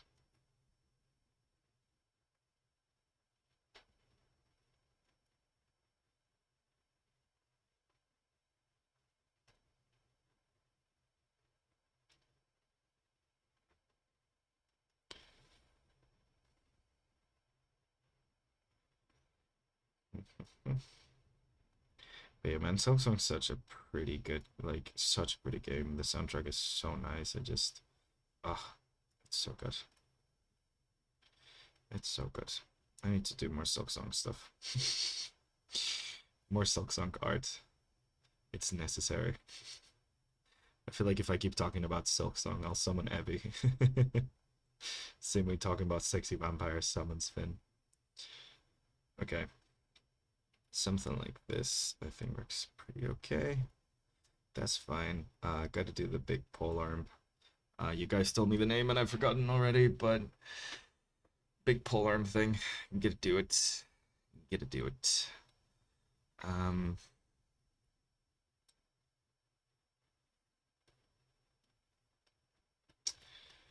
I don't know if I want to make her porcelain or not. I might just want to make her a normal person wearing porcelain.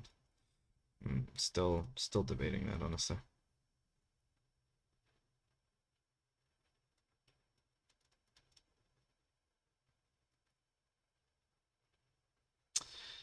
Naginata. Naginata, thank you. Is that a teapot? Yes, that is a teapot. So it's a porcelain samurai, so I've full on made the shoulder pads be parts of a teapot. Because when I think of porcelain, I think of like a tea set, really. So she also has a tea mug on her head, so yeah.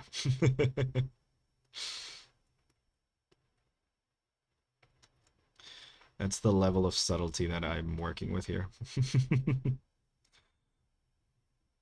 Okay, so I'm thinking emphasizing the porcelain thing even more with this. So I'm thinking of like doing a little bit of this.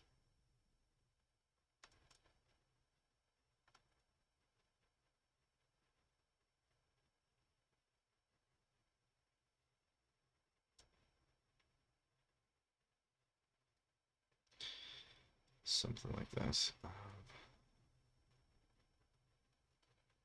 For the like sword stuff.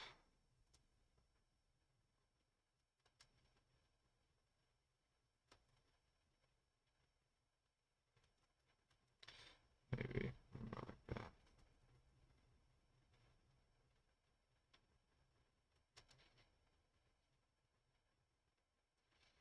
Yeah, something like that.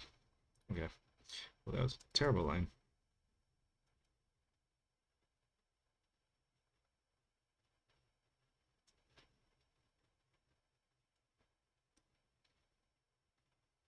That's too centered. I want to offset that like a little bit more, and also create this kind of.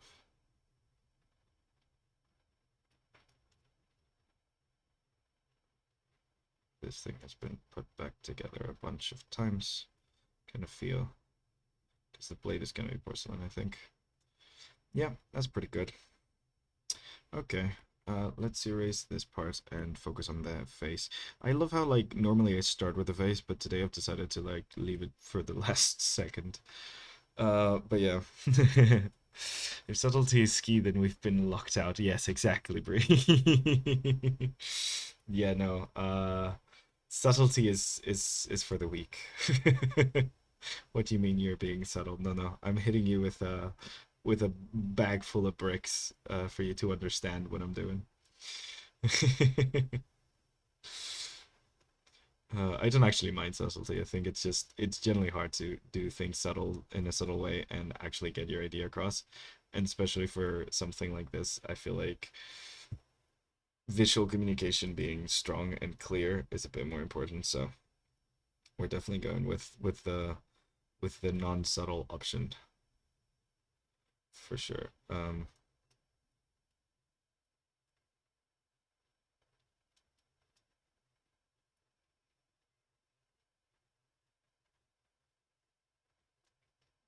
Just adding a few cracks along the way. But yeah, there we go. So let's actually work on her facial expression now. On like her face actually. What is she gonna look like? What hairstyle is she gonna have? Probably something ancient Japanese. I don't think women wear samurai though, so maybe just tied back hair. I don't know. We can give her like a little bit of a bandana to kind of like hold her like head in place. Her hair in place. Sorry. Oops, wrong there. There we go. So like maybe a little bit of a bandana to like hold her hair in place and stuff. I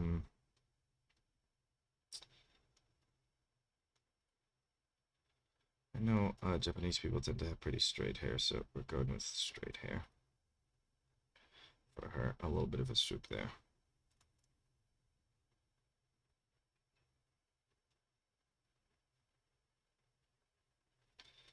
So she's gonna have like kind of like a bun, I think, somewhere inside the back of the helmets. Something like that. Yeah.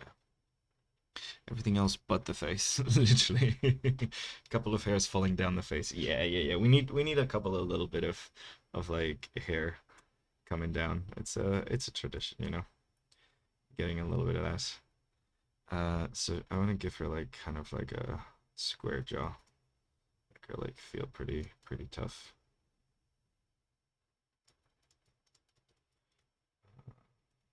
Something like this.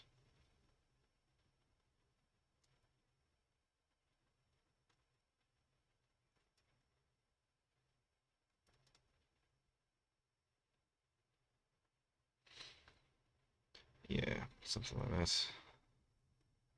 Bit of a square jaw. We also gotta add the little rope thing over here.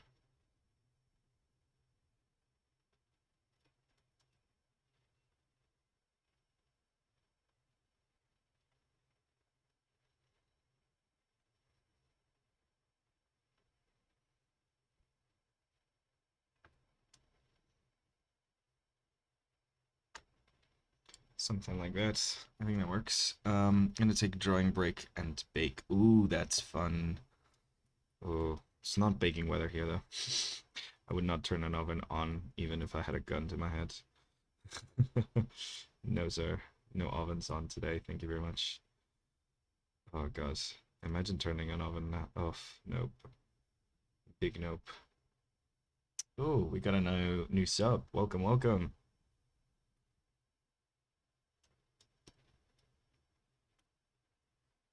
If anyone's wondering why there's a screaming parrot dinosaur when you sub, it's because that's the only GIF I had, so. I spent a couple of minutes trying to add a little sound that would match him, and I created that horrible screech. So, you're welcome. Okay.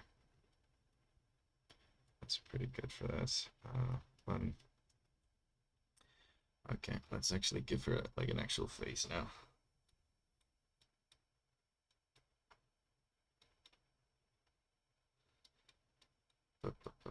She's not smiling this one. She's pretty pissed.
There we go.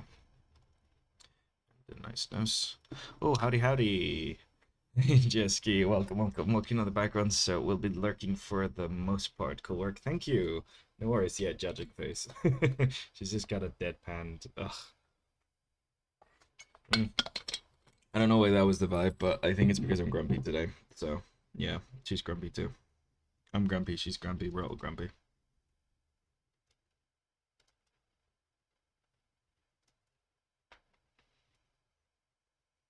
It's the day of grumpy.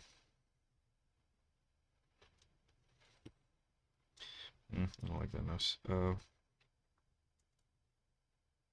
think a longer one would make more sense for her. Yeah, something like that. Just gonna lower the mouth a bit.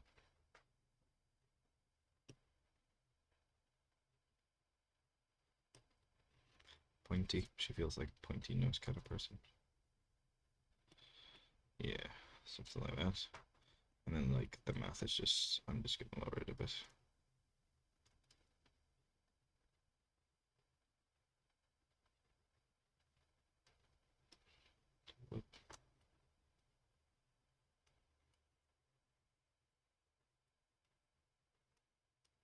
And then eyebrows.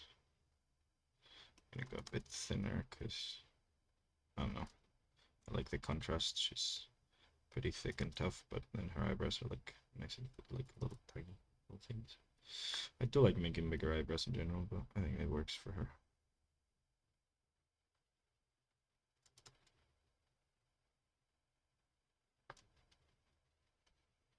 Cool. She's got her hair bandana thing on over here. That's pretty nice, I think, actually. I could do a little thing to kind of like emphasize her cheekbones. She tough. Yeah, that's pretty cool. Okay, let's delete everything behind her here.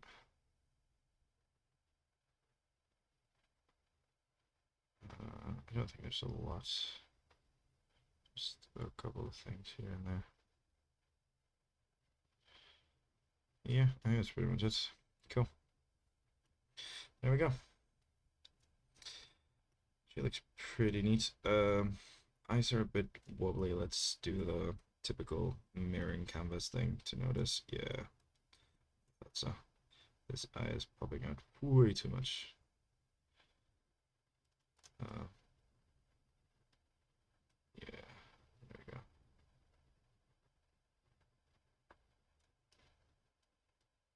That's better.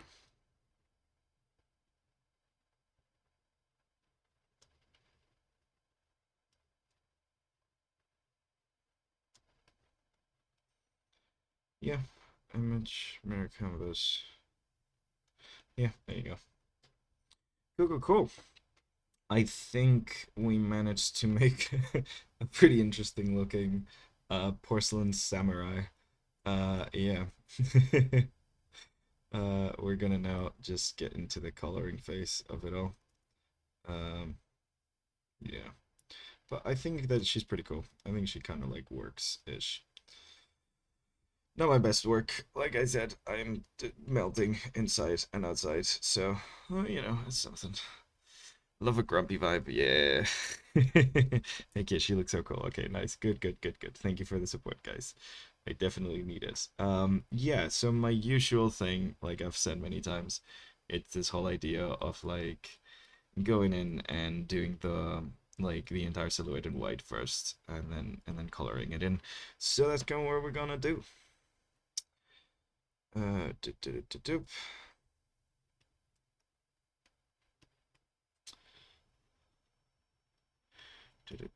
But yeah, so in when it comes to the streams, I was generally doing thinking of doing a bunch of art streams related to art fight specifically, and like doing characters from art fight and trying to like draw a bunch of them. It'll be a lot easier than this kind of like stream that we doing today, because like there's no designing involved. We're just like drawing something that's already been designed, which like helps a lot in a lot of ways, because you're just, you know, doing fan art at the end of the day. Art fight is just to do fan art of other people's characters. So I think that could be a fun one. And what I might do is like let you guys pick who we're attacking next, essentially. Um, I'm gonna try to keep them quick and not like spend too much time on any one of them, just so like I can get to do more than the single two that I got to do last year. So yeah, so I can do more of them. Also, I think I'm gonna go comedy. I'm not 100% sure, but I think I'm gonna go comedy. Um, but yeah, so like that's the kind of vibe where like I'm gonna try to do like that, because I think otherwise I'm probably not gonna get to do art fight this year if we don't do it on this stream. So I know you guys probably like the idea of like doing it on stream, and it does mean that like as followers and subscribers and stuff like that, you get to kind of like vote on who I'm doing next, which means that, you know, you could vote for yourselves. So yeah, you do have that kind of like advantage, which is really fun always. So yeah, hope to get attacked by you this year. Yeah, yeah, yeah. So that's the thing, Gio. Like, if we do this on stream, it means that you guys can vote for who I'm attacking. I think I could do two or three drawings per stream. I'm gonna try keep them pretty simple though. I think I'm gonna do mostly like half bodies and busts and just like, you know, rough line arts. Get a nice flat colors, kind of like what I've been doing this last month, but without the 2 hours of designing that goes at the beginning of trying to like get a balanced composition and a nice like looking a silhouette and things of that sort where it's like no, the characters are already designed, I just need to post them, draw them, color them, it does become a little bit quicker, so hopefully I can get at least two done per stream. That would be the ideal. That would be the ideal. So yeah, if that's something you guys want me to do, we can talk about it. I could also just do that once, and then we can focus on like going back to more normal streaming after that, where like we do different topics and like there's a bit more variety and stuff. But yeah, the good news is because we don't really have a. I mean, there's no really like a normal streaming. Like all of my streams are weird and different and stuff. So yeah, it's always me drawing, but not always even. So yeah, there's no like that bit of consistency that we have to get to. So it kind of is up to you as the audience. Like I want to do something that's entertaining for you, and you guys are gonna be able to engage with. So maybe we do that. We could even do like a roulette thing where like you guys submit your names and I spin a wheel and see which one of you I draw each time and stuff like we've done with the redrawing OCs one whenever we've done that. So yeah, yeah, that could be a fun thing. Up to you guys. I also do want to do another another Gothic phone because those streams are always quite fun. So yeah, hoping that my room is habitable when I get back to Spain. We will see. Because if not, I'll just have to make shorter streams. Might go back to doing twice a week though once I'm back home. I have less things to do when my partner's not around, so plus I get sad, so it's nice to be on stream. Okay, let's see how we're doing. Color scheme wise, I definitely want to go for that porcelain blue kind of like thing, maybe contrasted with some golds. So we might have our first cold character, or I might just like do another warm one because I'm kind of loving the working with warm tones, and just make her not blue. Um, yeah, we'll see. Work with like very desaturated magentas for the whole thing.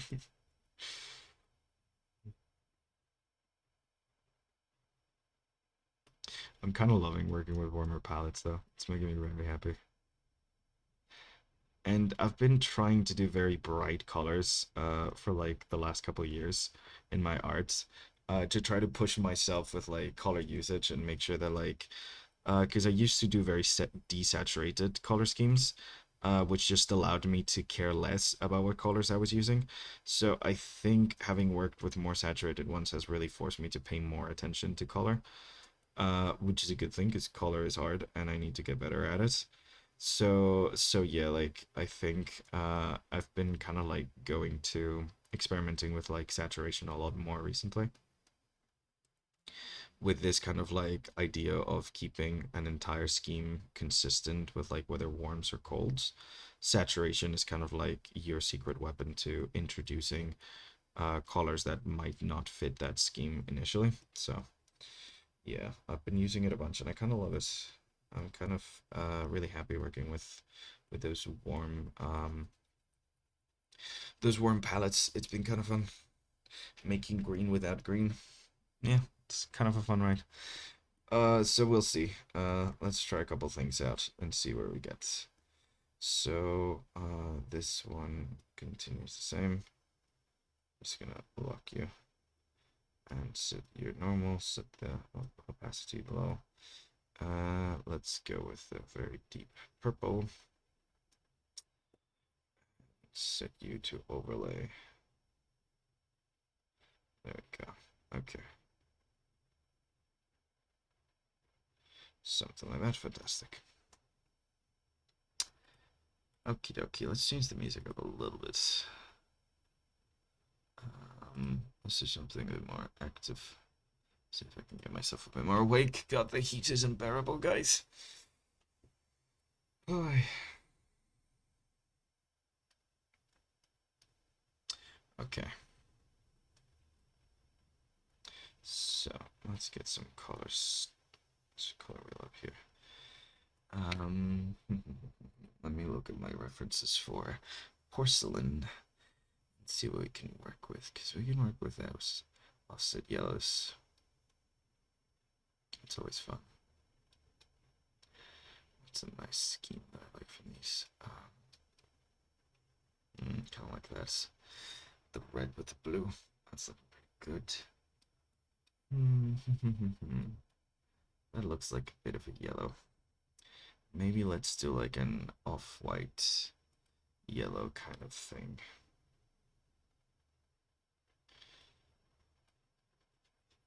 Like almost like a skin tone. And work with warm colors. Just very desaturated warm colors. Ooh, thank you very much, Galactic. God.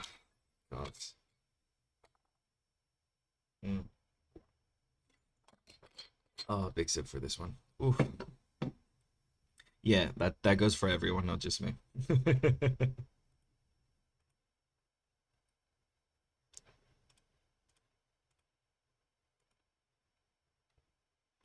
Okay, so yeah, that does look blue, doesn't it? Maybe I do want to do some like warm tones for this. Yeah, kind of want to go warm again. I've been going warm with every single drawing this month, so why change in the last second? Let's do a warm. Okay, so that for the porcelain looks pretty great. I think. Yeah.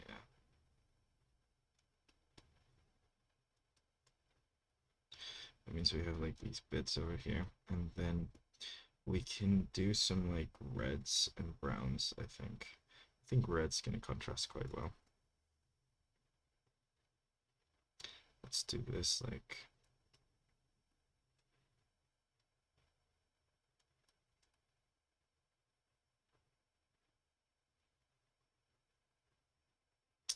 I'm doing just really roughly to try to like find a color scheme right now. So it's nothing like good. I'm just seeing what would look good or not. It's maybe a bit too much. I can go with something darker though. It's a bit more desaturated. Maybe. Actually, why did I do that? Let's just keep that. Just bucket tool this. That was silly. Okay, so let's see. Maybe if we go for something more like this, where it's like more desaturated and dark.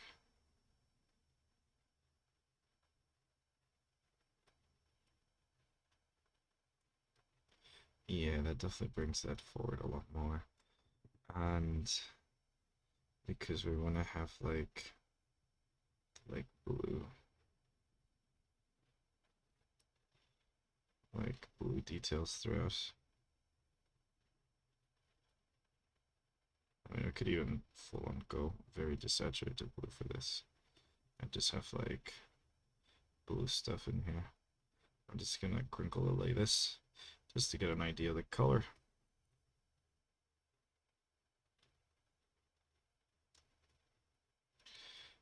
I don't dislike that actually. It's cool. Yeah, because I want to actually spend a little bit of time doing like little patterns and stuff on the blue, and then we could have like a little gold accents that can be like a lot warmer and more saturated for like certain things. I don't know, like this bit, maybe this has like a little thing, you know. like these different things over here, like gold accents and stuff. Yeah, I think this kind of works for a color scheme. I like that. So essentially, these is just gonna be like different types of like this warm kind of color, but like very dark and desaturated. Maybe some of them are a bit more saturated than others. Some are more desaturated than others, but like this general kind of like vibe throughout of like this. I think that's pretty cool. Yeah, I think that's what we're going for her. And then for the hair itself, we'll probably make it the darkest thing here to kind of like create that little contrast and bring it up to the face. Yeah, I think that's what we're doing. Okay, cool. Let me just copy this, bring it back to this kind of color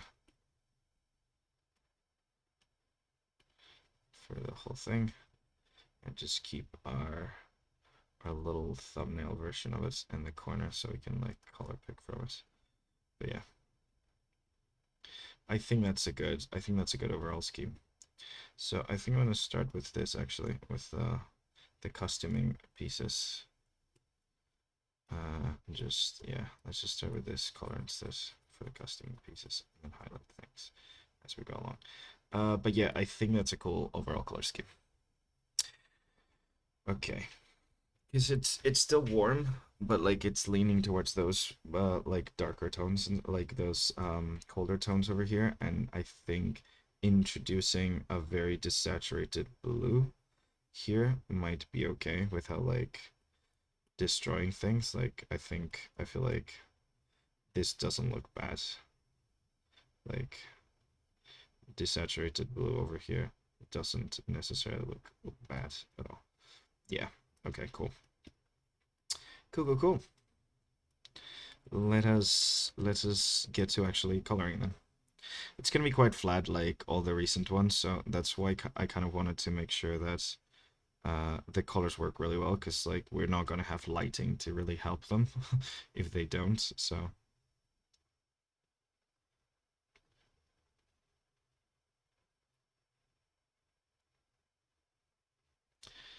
do.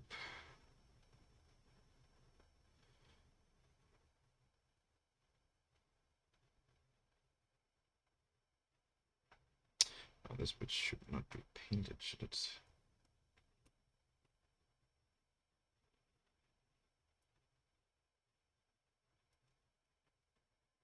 There we go. Okay, and then just a bit darker for the pants, just to create a little bit of a different color vibe. Like this kind of same thing, but just a bit darker for the pants, I think. So they kind of like just blend a bit more into the background.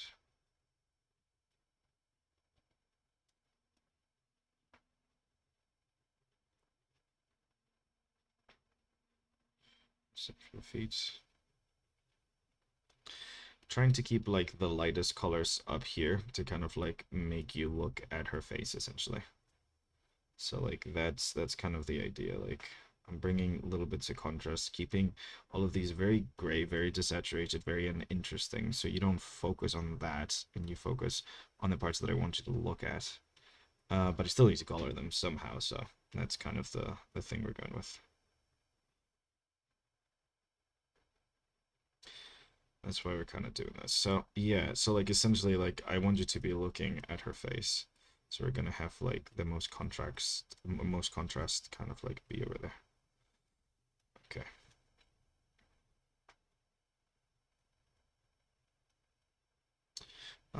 Okay. So for the sword itself, we're also going for white. Like that porcelain look for this. I might add some like little cracks and stuff extra for everything. That's looking pretty good like that. Let's get her skin tone. She's gonna be quite pale. Again, to kind of like match this kind of vibe and also create a little bit of that contrast. So we're gonna make her a bit pale. Very pale. That's too pale. I think that might be too close to the Yeah, that is a bit too close to that color. Maybe we do darken our skin a bit more. I think that actually does look better because it contrasts a bit more when it comes to the hues. Yeah, yeah, that is better. Okay, so pale, but not that pale.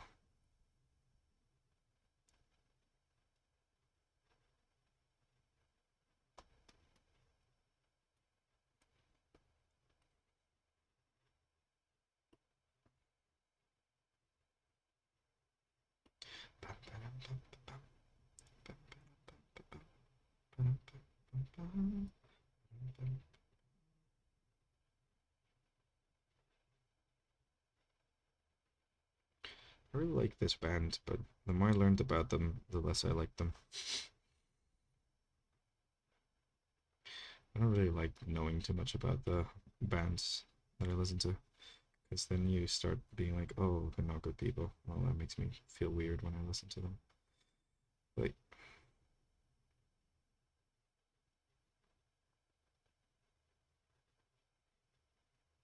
they don't seem like, I mean, there's worse people in the music industry than these guys, but mm, their lead singer, who you can hear right now, left uh, because she wasn't being treated too well, and created like a full organization for like helping women in music. So you can imagine her experience was probably not great.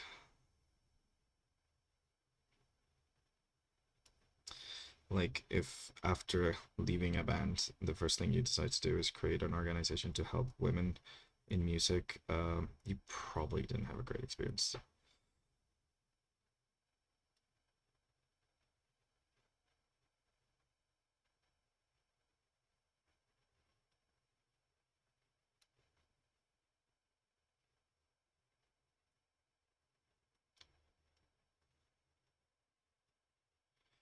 Okay.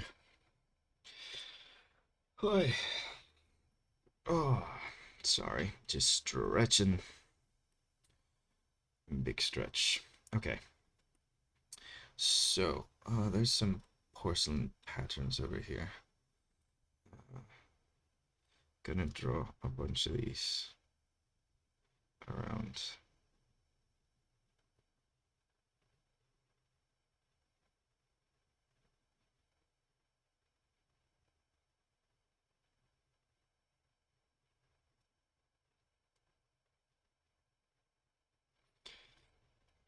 Around like this part of the, because this is essentially what I'm gonna like be doodling all over the other parts of the drawings and stuff. So the other parts, like I mean the porcelain bits. So just like something to bring them kind of like together, essentially.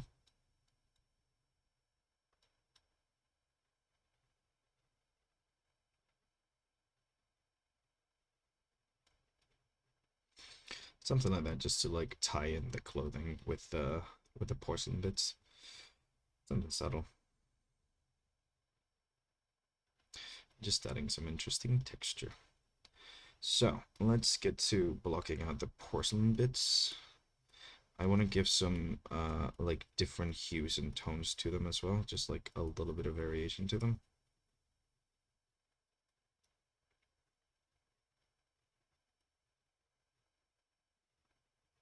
So I think we're gonna like create a tiny little bit of like hue shift between different portions of porcelain, just so like we could like very easily visually like recognize the fact that it's kind of like ramshackled, poorly put together different bits of porcelain that don't necessarily like, it wasn't necessarily like one armor that broke and was fixed, but like bits of porcelain put together. I don't know, because I kind of like that idea of the fragility of porcelain. To me, it's like one of those aspects that I wanted to add to the thing. It's kind of like broken and kind of like thing. Broken vibes. Okay. Doop, doop, doop.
you're wondering why I'm playing party music, it's to make sure I don't fall asleep or pass out in this case.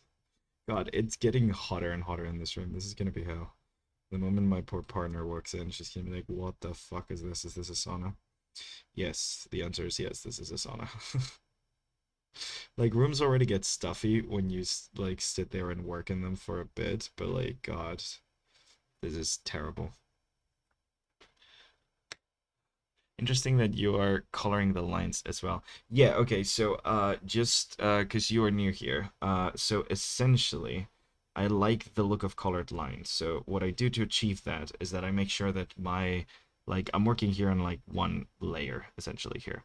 I'm making sure that this one layer that I'm working on also has like goes over where the lines are essentially like I've copied the layer of the line art and merged it down with the color layer, and I use this combination of an overlay and then like the same line art again, but just in black with like low opacity. And it essentially what it does is that it allows me to like color the line art without having to actually color the line art. It just colors itself. It finds a slightly hue shifted, darker version of whatever color I'm using, and just has it there. So I don't really need to worry about making colored line art. It just does it on its own essentially. So yeah, that's my little trick to colored line art. Yeah, it lets you do colored line art without actually having to do colored line art, which is great because I don't actually like having to go back and color the lines and stuff. It's a hassle. So I used to do it like that manually. I think I saw this in like a Pinterest like post, maybe someone doing it similarly, and I was like, "Yep, that's my new technique. Never changed it." So, yeah. And you can pretty much do this in any drawing program that has layers, so it's not like anything that's built in or hard to do or anything. Like I use a dark purple for the overlay layer and black for the secondary layer where I just like change the opacity depending on what I want it to look like. But yeah, so that's how I color the line art. Pretty nice.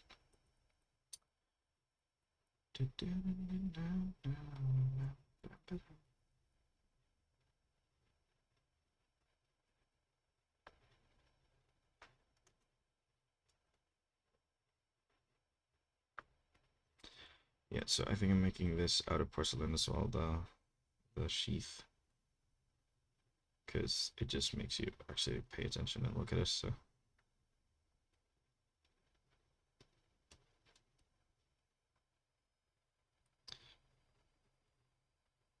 think I'm gonna use a desaturated blue for some accents in the clothing as well.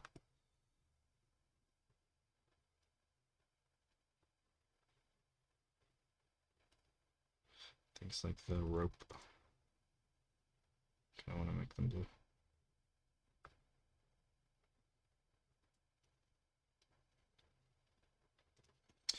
Like here, like this color, I think could work quite well if I keep it desaturated for like the rope maybe. I tried doing gray chiaroscuro shading first and put a layer of color on top. Never worked well. That's nice. I do like a chiaroscuro, so it's a really cool effect. I'm way more cartoony than that, so unless I'm like fully like rendering something, I like normally just do colored line art. If I'm like fully rendering something, it usually doesn't have line art. Like if I make line art is to kind of like block things out and then like I start working with colors. But I'm also not big on rendering. I've only done it occasionally and I don't love it too much. It takes too long. I'm not patient enough for it. Um, but a friend of the channel, Iggy, she's really good at it. So I don't know if she's streaming. I need to get Iggy into streaming. I know she does take mentorships and stuff. So like if you're wanting to learn how to render better, a bunch of people here can definitely confirm she's a very good teacher for that. So yeah, I think that works for that. Like it's desaturated enough that it doesn't take that much attention away. I don't know about the hues. Let's actually check our hues. Um, yeah, that's pretty good. Okay, cool. That's pretty good. I'm gonna get like a couple of variations here. Did I say hues? I meant values. The great thing about art is that everyone has their own style. Oh, 100%, yeah. If everyone had the same style, it'd just be horrible and soulless. I kind of like AI art. But yeah, no. It's good that everyone has their own way of doing things. Finding your style is essentially just seeing the things that you like in other people's arts and implementing them to your art in your own different way.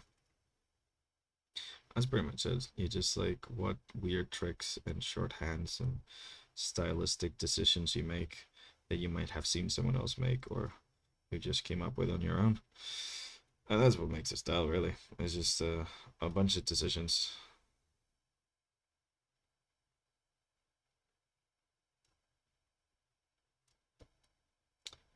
Okay.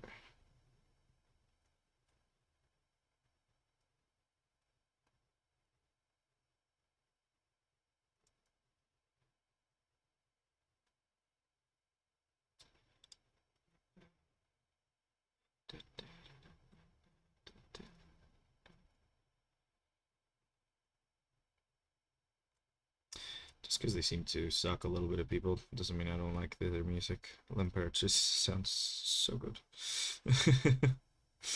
They make good music. You don't have to be a good person to make good art.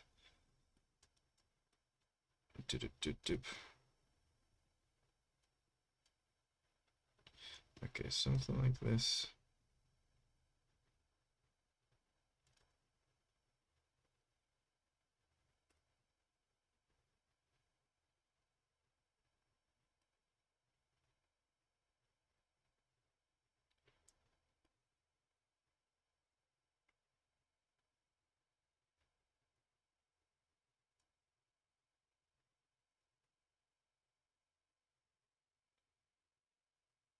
Okay, so I said wasn't gonna add shading. I'm adding a little bit of shading. Here I am adding the shading I said I wasn't gonna add. It's just I feel like the porcelain would look very flat without this. It's very bright, so like without a little bit of shading, I feel like it would just make it look very flat. So just a little bit of shading and solely limited to the porcelain. I'm not gonna shade anything else. He says, really hoping that he's right. Oof, let's see. Okay.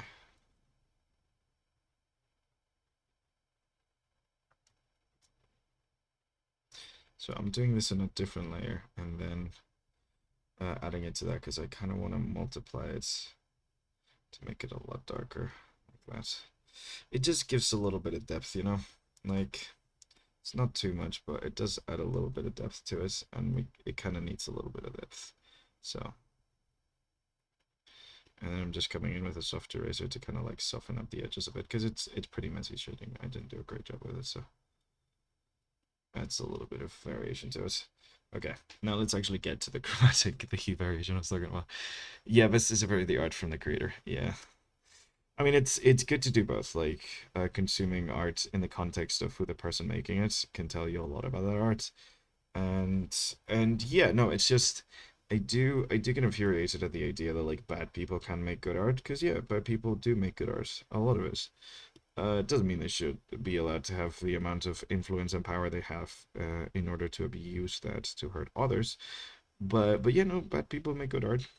That's a thing. I feel like every time someone gets canceled, people are like, "Well, I never liked their art anyway." It's like, that's okay if you didn't, if you truly didn't. But like, just because they suck doesn't mean that their art was bad. Sometimes it does, though. And revisiting an artist's output through their suckiness can tell you, like, highlight a bunch of red flags that you hadn't seen before, which is pretty fun. I know a lot of people doing that with J.K. Rowling after the whole, her being a transphobe neo-Nazi thing. But yeah,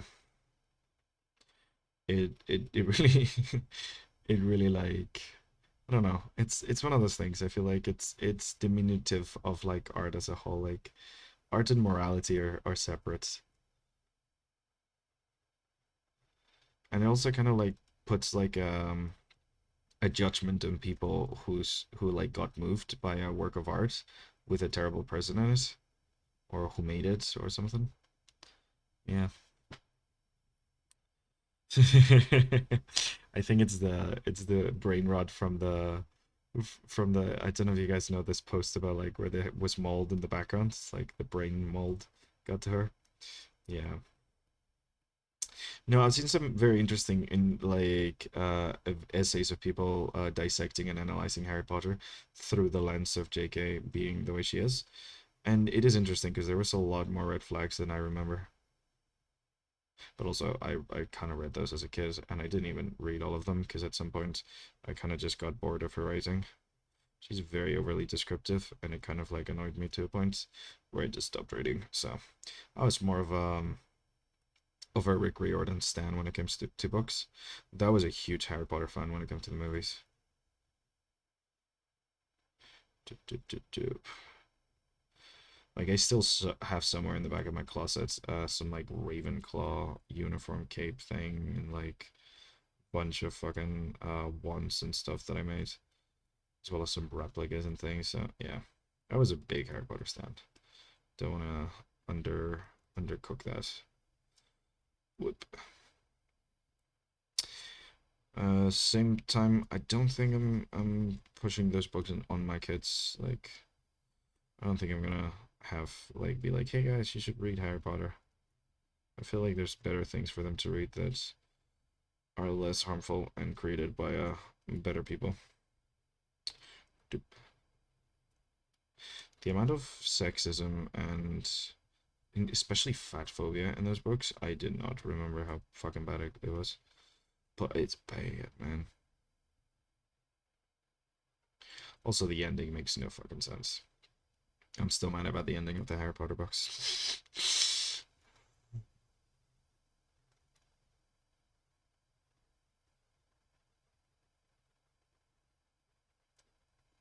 Okay, so I'm gonna multiply this and just add a little bit of that red tint. Not too much, just very, very subtle. Kind of like red tint to these guys. Let's do a hue shift. Keep them the exact same. Actually, could I do overlay? I could do overlay. To warm them up a little bit. Warm some of it up a little bit. There you go. What made you mad?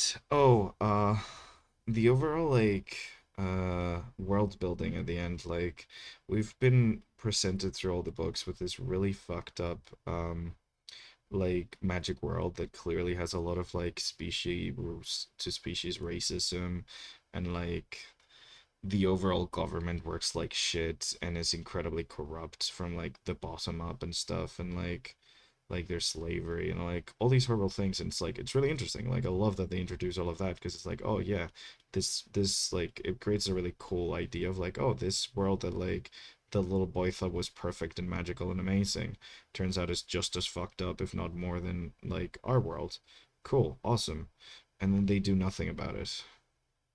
And then like the solution is just killing this one guy and everything goes back to normal. And it going back to normal is a good thing. And I don't like that. I did not like that at all. Like things like the different species that fought with the bad guy in the last battle, it's like yeah, of course they did. Because they were being oppressed by the people who are fighting like for the government right now. I just even like making Harry a magical cup by the end is like it's so weird, man. I don't know. It just kind of rubbed me the wrong way. The whole ending. Do, do, do, do. But again, I think a lot of it was because I was injecting my own like thoughts into a lot of like the vagueness that JK wrote into the books. Like there was a lot of vagueness with a lot of ideas where like she expressed them in a way that wasn't very clear what her opinion about them was. So like I just kind of filled in my own opinion. And then when that didn't turn out to be her opinion, I was like pretty disappointed by it.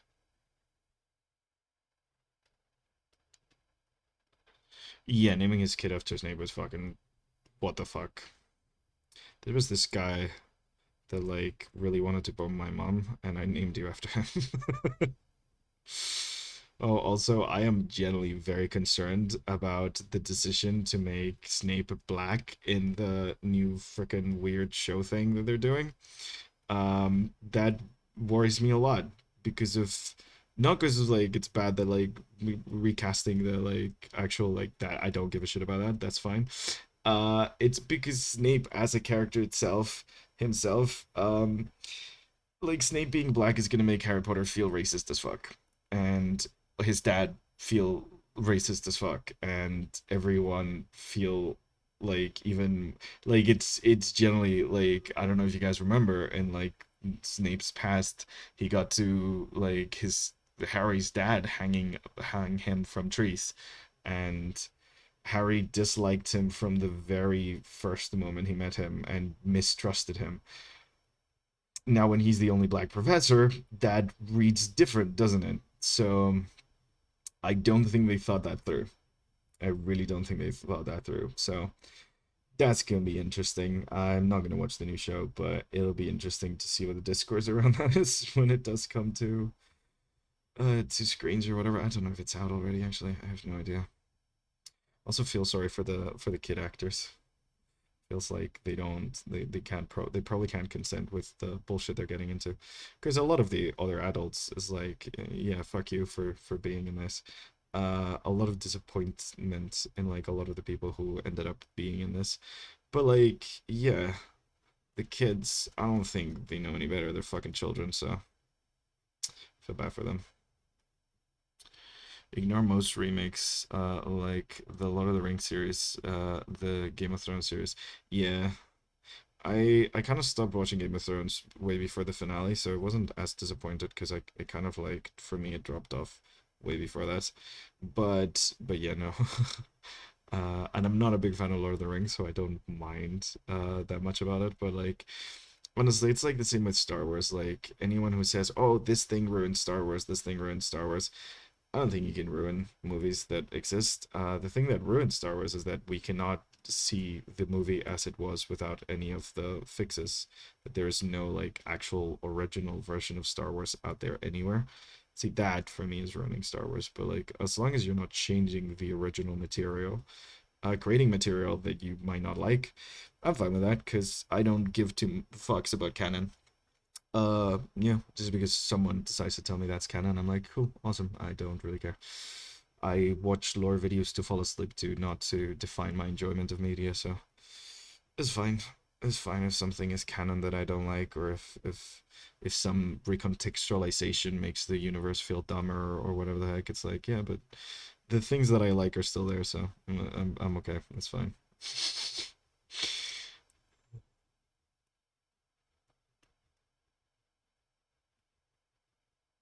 I'm not that miffed. Essentially, is what I'm saying. Like, yeah.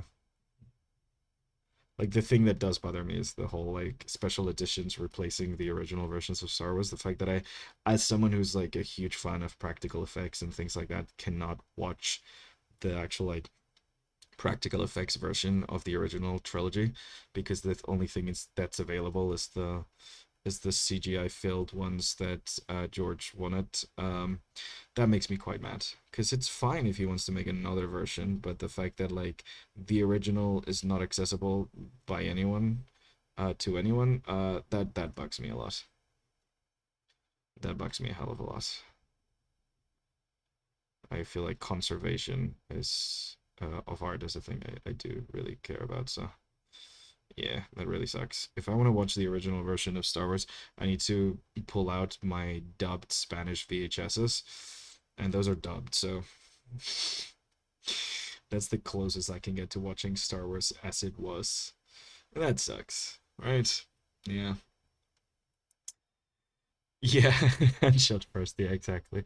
All those like little silly changes, like putting a rock above like R2D2, changing some of like this starship moments to like CG. It's like I want to see the jank. I'm here for the jank.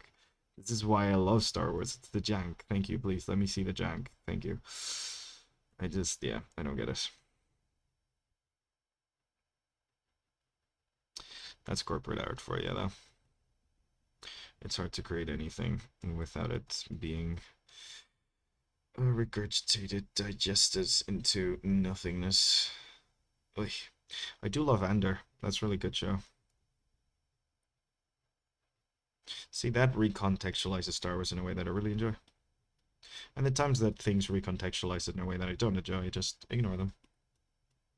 Beep. Oh, speaking of, I just watched the ending of Amazing Digital Circus now that it's out on YouTube. I wanted to watch it in cinemas, but I didn't have the chance. That's pretty good. I kind of liked it. To know what people's opinions are on it. I know it's a big fandom, so there might be some divisive and big opinions and stuff, but I thought it was pretty good. Um, do, do, do, do, do. I was disappointed there wasn't more comedy in the last episode, but I kind of get it because like it was like the last one, so you had to wrap up and focus on that. But that's pretty much the only thing that bugged me about it. Like, I thought it was pretty decent, and it kind of like gets to what she clearly wanted to talk about. Its dialogue's a bit blunt, but it always has been, so it's fine. Fun show though. Weird, weird show, but very fun. It's like more mainstream than most of the stuff that I think she's done in the past, but it's still its own like flavor of weird, quirky stuff. So for those who like weird, quirky stuff, there's still tons of that. Oh, cool vibes, cool character designs.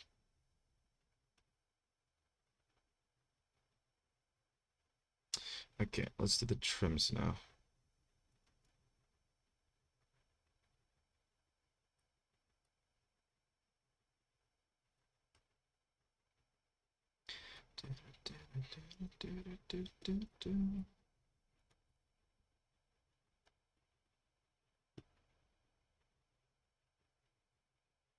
I don't know if I like these red ropes. I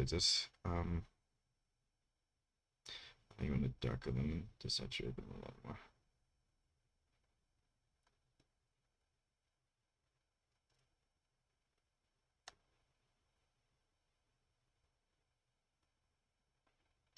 Yeah, I think that looks better.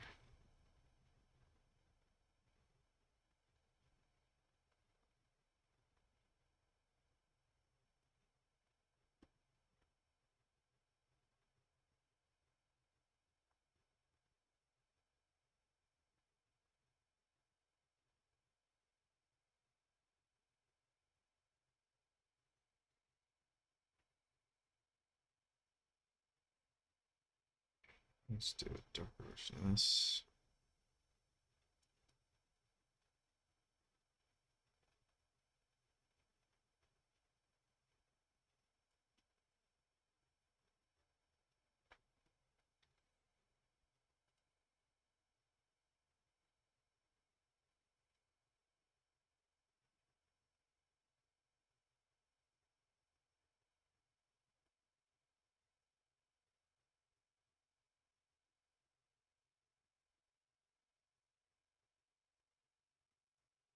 It's way too saturated. You know, I think I'm gonna stick to it like that.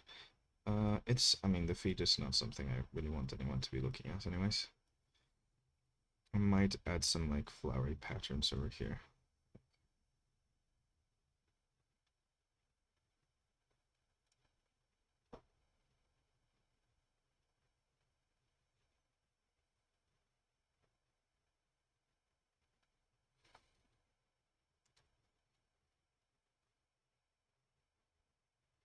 Like a fleur-de-lis kind of thing.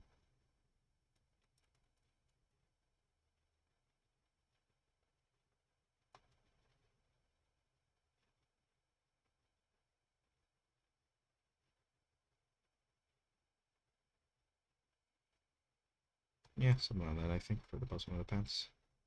Something that's a little ornate. Kind of look like penises, I just realized, but it's fine. It's okay. They're not.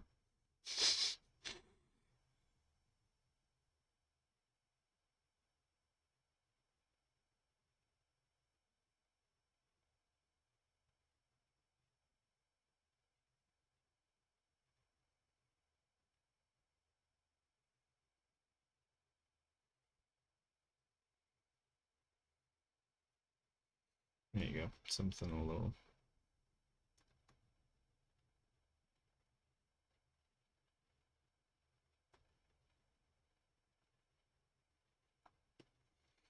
There you go. A little something there. Okay, I'm getting bogged down in the details. Let's do the hair and stuff. I think that's. Oh, I'm gonna use this one as well for like the rope here. Do do do do. This makes more sense over here. Oops.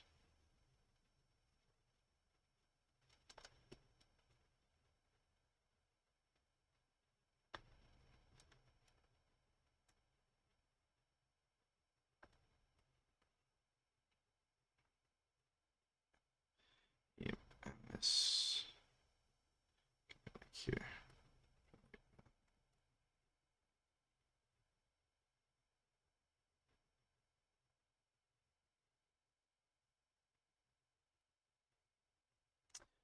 Okay.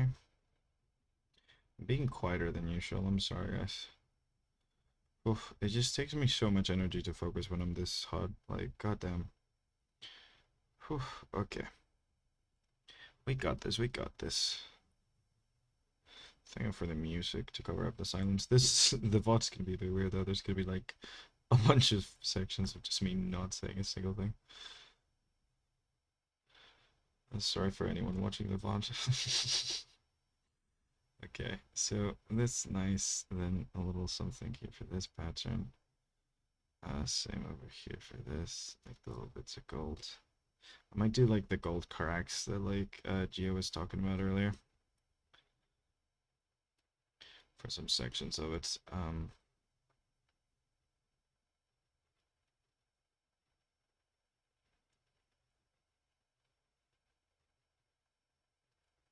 Okay, that's looking pretty neat. A little gold over here. Some gold for these wraps. Yeah, okay. Let's do the hair and the face, and then we can do the little patterns, a little bit of pottery. And I think we should be close to done with that. That's pretty nice.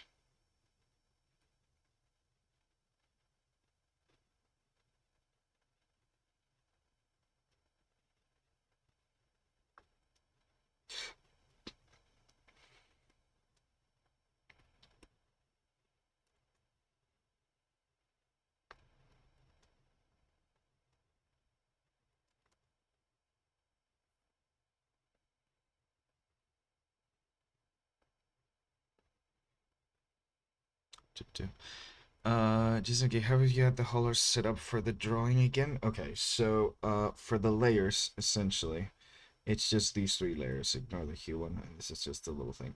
So I got a flat layer with just all of the colors that I'm just painting on. Then I got two copies of the line art. One of them is set to overlay into with like purple color, like a really dark purple, and set to overlay. And this one is just like a black layer that I've like lowered the opacity for. Because this is what it looks like without that black layer. It's a bit too bright, so I like adding a little bit of darkness to it.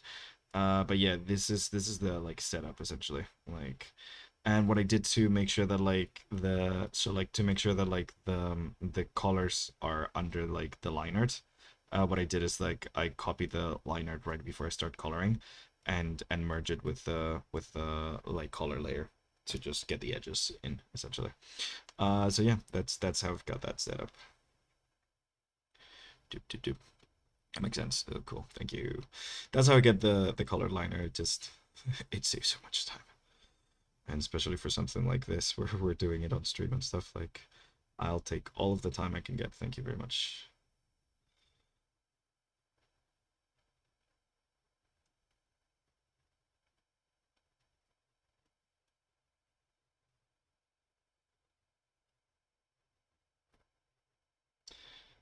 Okay, okay. And then I'm gonna do this.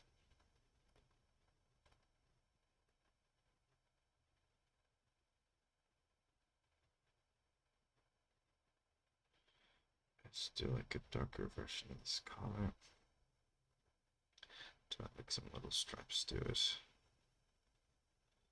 the direction of the buns and stuff. I'll just lower the opacity a little bit. Cool. And then that same darker version I'm gonna use for the eyebrows. I tend to like making my character's eyebrows like darkest, like almost black, just because it's like easier to see their emotions out of like pure functionality, really. It's a lot easier to see your character's emotions when like they, you know, like the like you can see the eyebrows over the face essentially. Actually, if I'm making like a really dark skin character, then I don't feel like I need to make them almost pure black because I can like add more color variation and stuff. But with light skin characters, it just better. It helps. Okay, so for the eyes, I'm gonna do an off-white. I want to make them like the closest to pure white that I'm gonna get in the whole piece, just so like they're the ones that stand out the most. And then I'm also going to use pure white around the pupils for highlighting later. Cool. Let's do some reds with a bit of an airbrush. I'm gonna give this character a little bit of blush to add some like life to the cheeks. Here, shadow of the neck here, the hands, and the knuckles on the tips of the fingers.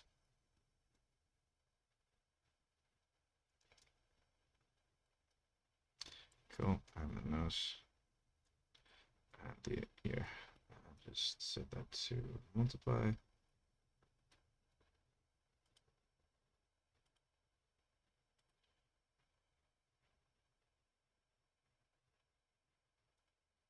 Just a little bit.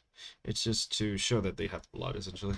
That they're alive. So, you know. Yeah.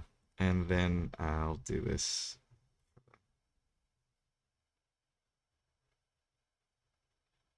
Because I always like highlighting the noses with red, making them red. Same here, multiply, lower opacity. I really like red noses, they're fun. Okay, so that's the character there. Let's add something for the mouth. So lip color, let's go with this. I'm gonna actually do it on a different layer. It's gonna help with this.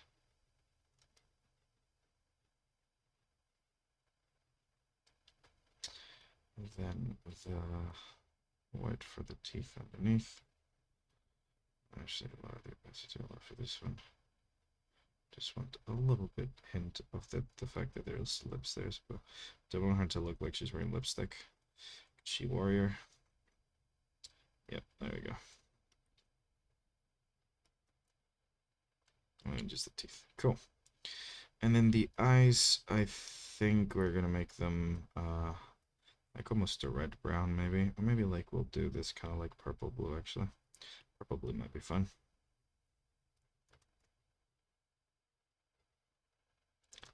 Adds contrast. And they don't need to be realistically colored because I don't care about realism. Yeah, maybe lighter than that though. Desaturated but lighter than that, I think. Yeah. So they look a bit more spooky.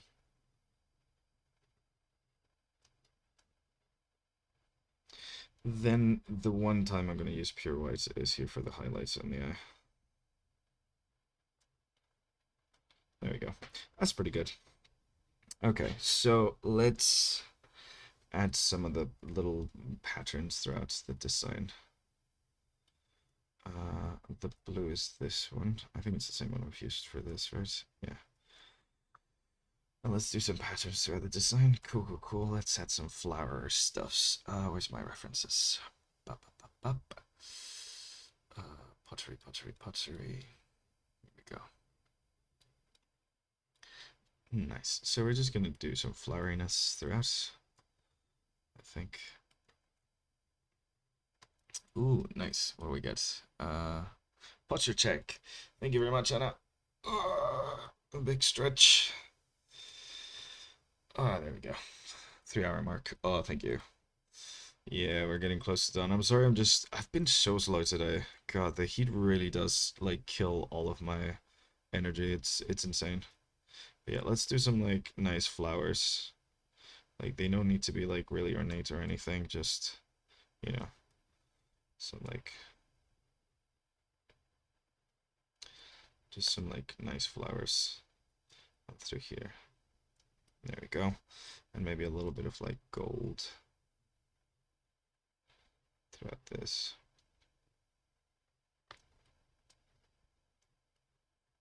Yeah, maybe. I don't actually like the gold, never mind. We'll just stick with the blue.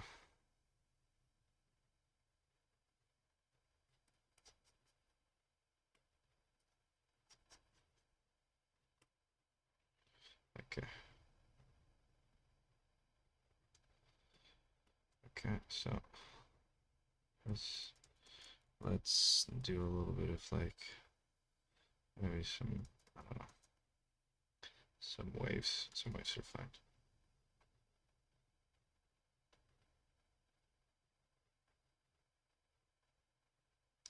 With some dots and stuff. I think that's pretty cool. Then here just some lines. Here like some flower. And here we can, I'm gonna set it to like overlay later so like it actually matches the things. Just like some patterns, honestly.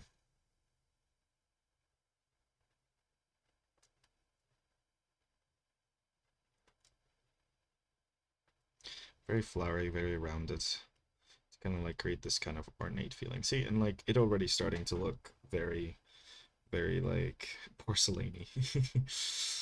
Porcelain vibes. Like for this one, let's do some like big flowers here. Some like nice loops.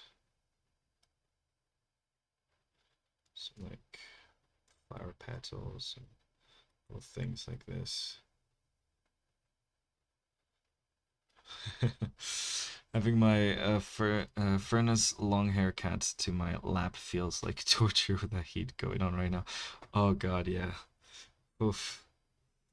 Oof. It's gotta be rough with long hair, yeah. My partner's been having her hair like tied up for like most of the week. Cause like god, I can't imagine having like hair in my neck right now. Too much. I do need a haircut, but I'm waiting till I go back to Spain to get one because I do not trust British hairdressers. I've seen what guys look like here. I don't want that. Thank you very much. Don't want to look like a medieval monk. If you guys know anything about British fashion amongst the lads, you know what I'm talking about. Okay, something like that. To add like that bit of ornateness going on. Same around here, like a nice flowery pattern and some leaves coming out. Very nice, so very, very pretty. Do, do, do, do, do.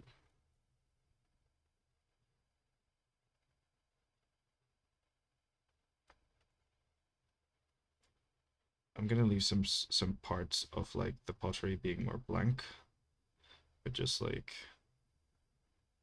adding these kind of like swirls throughout the whole thing and like these little dots and stuff, I think just adds to that sense of like, yeah, this is pottery, you know?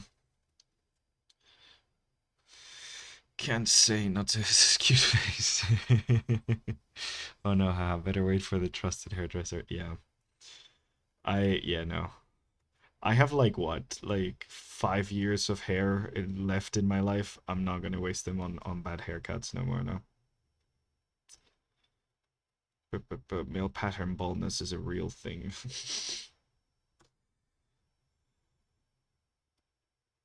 Okay, so I think this one's gonna have like these dots.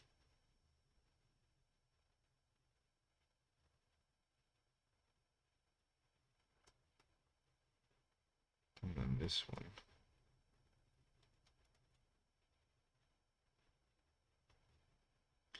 More swirls, because I like the swirls. Swirls are easy with leaves. There you go. Something like that I think works quite well. Like it's adding like a general idea of like patterns and texture to it without like going too overboard with the detail, because I don't want to go too overboard with the detail.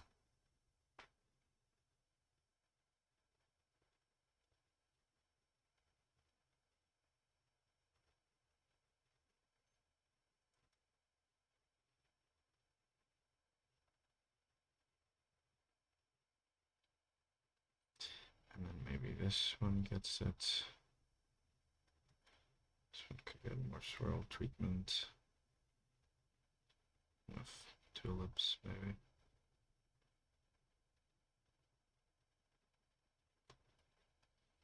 I don't know.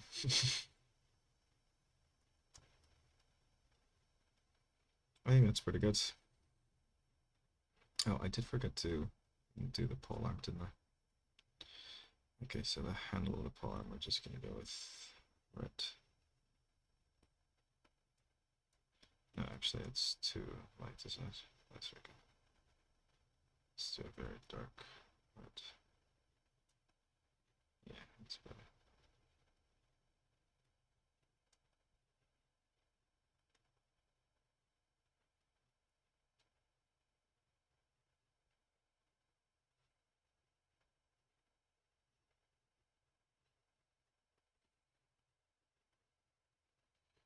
Ooh, cheers. Thank you, Galactic. Get some water. More hydration required, yes. Ooh, okay. Let's see. I think we're getting there. Let me darken the hell out of this one, though. That's way too bright. Way too bright. So for this, actually, too bright. There we go. Make it darker. Okay. Cool. So this one we're going to set to multiply. And then lower the opacity like that. And then set a normal one up here. So like this one's going to be overlay. Nope. Maybe color? Yeah. That's fine. This one multiply. There we go. So like makes it a bit darker.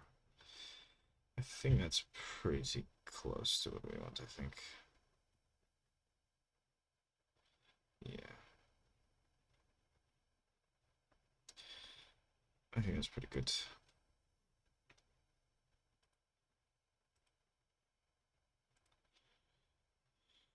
It's doing a weird thing now, my thing, where like it plays a song that I don't have on a playlist that I've never heard before. Okay, I think that's pretty neat. Let's, yeah, this would look better with a little bit more shading, but I don't want to. Okay, let's clear this bit up a little bit. I think this is a bit too busy on this end. Maybe get like the blade part of it.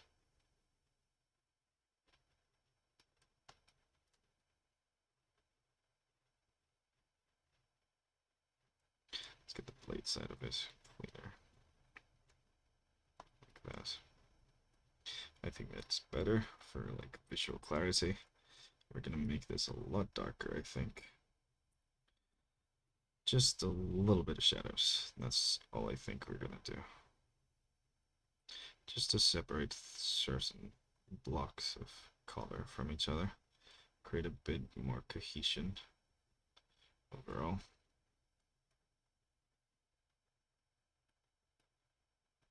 Yeah. Multiply. Yeah.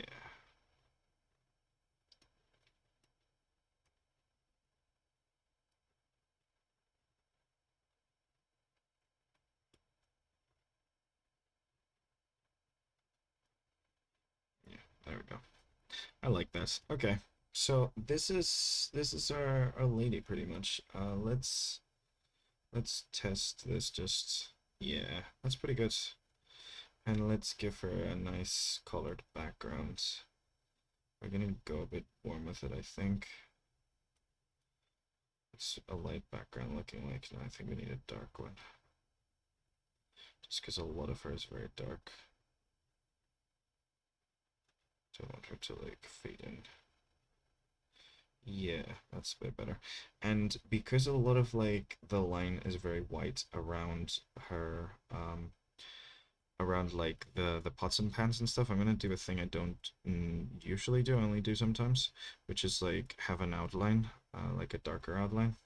So I'm essentially just copying the line art, and I'm gonna delete everything that's on the inside and keep just the outline. Mostly just to create a little bit of an outline to her on like the porcelain bits. So yeah. Not necessary in all of them. I haven't done it before this month, but I think because like the porcelain's so pale, it does help with like the contrast essentially. Like at the end of the line of the day, we don't realize that lines add a lot of like that contrast that we are looking for a lot of the time. So it's kind of important to have them. Like they essentially give you that value contrast sometimes.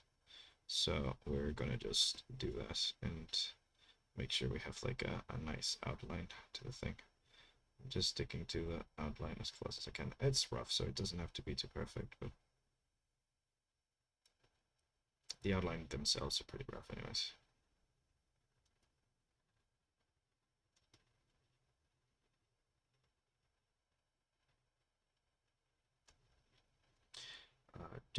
Do something like this.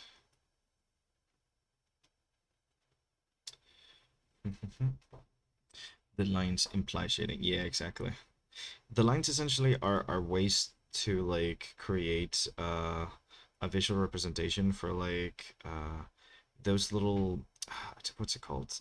3D people have a name for it, and I've forgotten now. Um, Essentially, when two objects touch, there's a little shadow between them. There's a place where like the angle is so steep that the light can't bounce out of it, so it creates like what looks like a black line between those objects touching. And that's essentially where like ambient occlusion, I think it's the ambient occlusion. I'm gonna say it's ambient occlusion. But yeah, no, it's essentially we're like creating an ambient occlusion shadow with lines a lot of the time. So like yeah, it's it's nice to have them sometimes. And in this case, because her like entire thing is so light and bright, I think having a little bit of that line might help.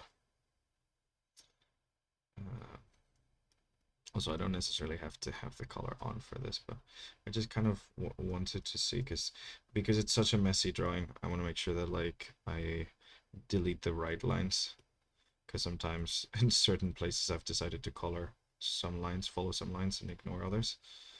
Because again, it's really messy line. Like this is not clean line at all. So, like for example here, like I could have like used that line, and instead I use the outside one and ignore the inside one. So knowing that kind of helps in this process a little bit. Same with this one.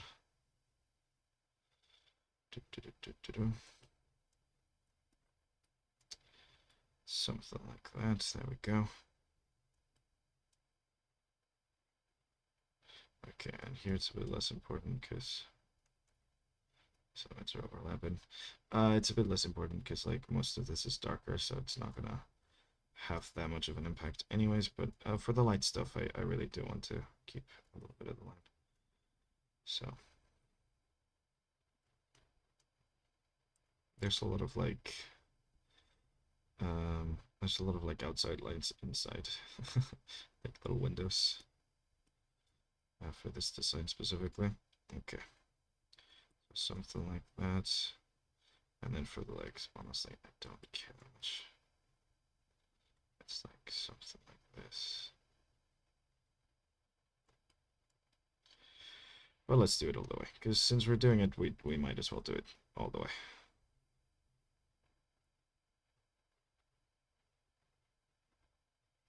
But yeah, if you've ever seen one of my drawings and see there's like a black outline on the outside, this is how I do it. I don't actually like go ahead and draw a black outline. I just like erase and then keep the outline on top. Because I'm lazy. I don't want to actually have to draw a black outline again.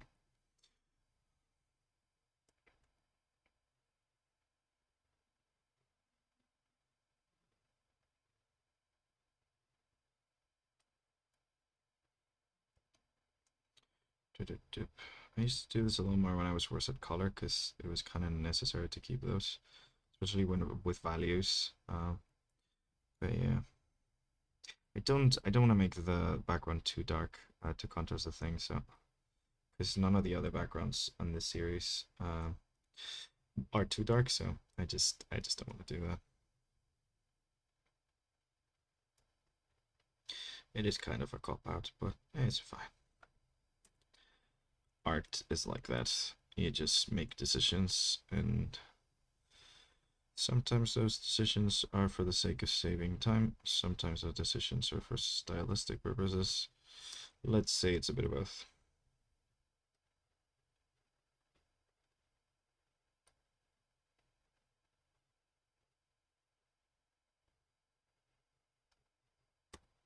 Okay, so essentially we have this outline now. So now when I do this, like there's a lot more of an outline on the outside, as you guys can see. I'm not gonna keep it like full opacity. I'm gonna like just set it to multiply essentially. And just like do a little bit of that.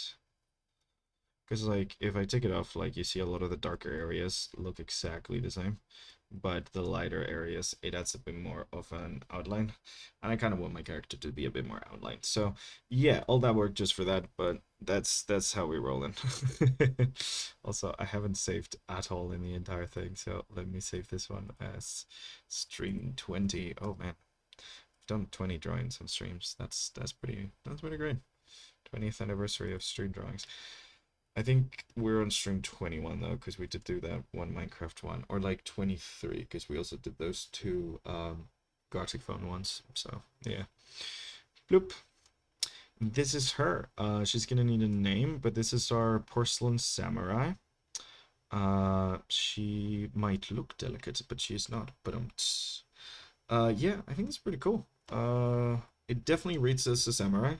And I think those exaggerations of the teapots and stuff definitely help her read as like porcelain, you know? I feel like if I had gone a bit more conservative with the silly stuff, it might not have read as much as porcelain without the rendering. Whereas like I think this reads as porcelain even like with or without the rendering, like she very much reads as porcelain. Which is what I was going for, so I think I'm happy with that. I think it's quite good. Let's keep this on because it's a bit shit. Let's get Gerudo Town, which is my favorite Zelda song. Yeah, nice. So there we go, guys. Another stream, another character. We did 3 hours and 10 minutes. That's not too bad. I'm gonna go die now. Let's see if any of our friends are online and we can give him a little raid. But yeah, we're gonna need a name for her. If you guys have any ideas, block them down in the comments. If not, we'll do a little poll. We've kind of done this for all of the characters, so you know, you need to do a lineup of characters so far at some point. Oh yeah, that's a good point actually. I could do that. Let's get these in here. Let me save this as a PNG. And then we can get all of our characters in here. So this is 22. Bloop. The numbering is off, but I just like saving the layered files as well. Okay, let's get the this TIFF. I saved it wrong last time, didn't I? Yeah. Okay, let's get all of our characters in here on the same kind of like thing. Let's get all of them in here.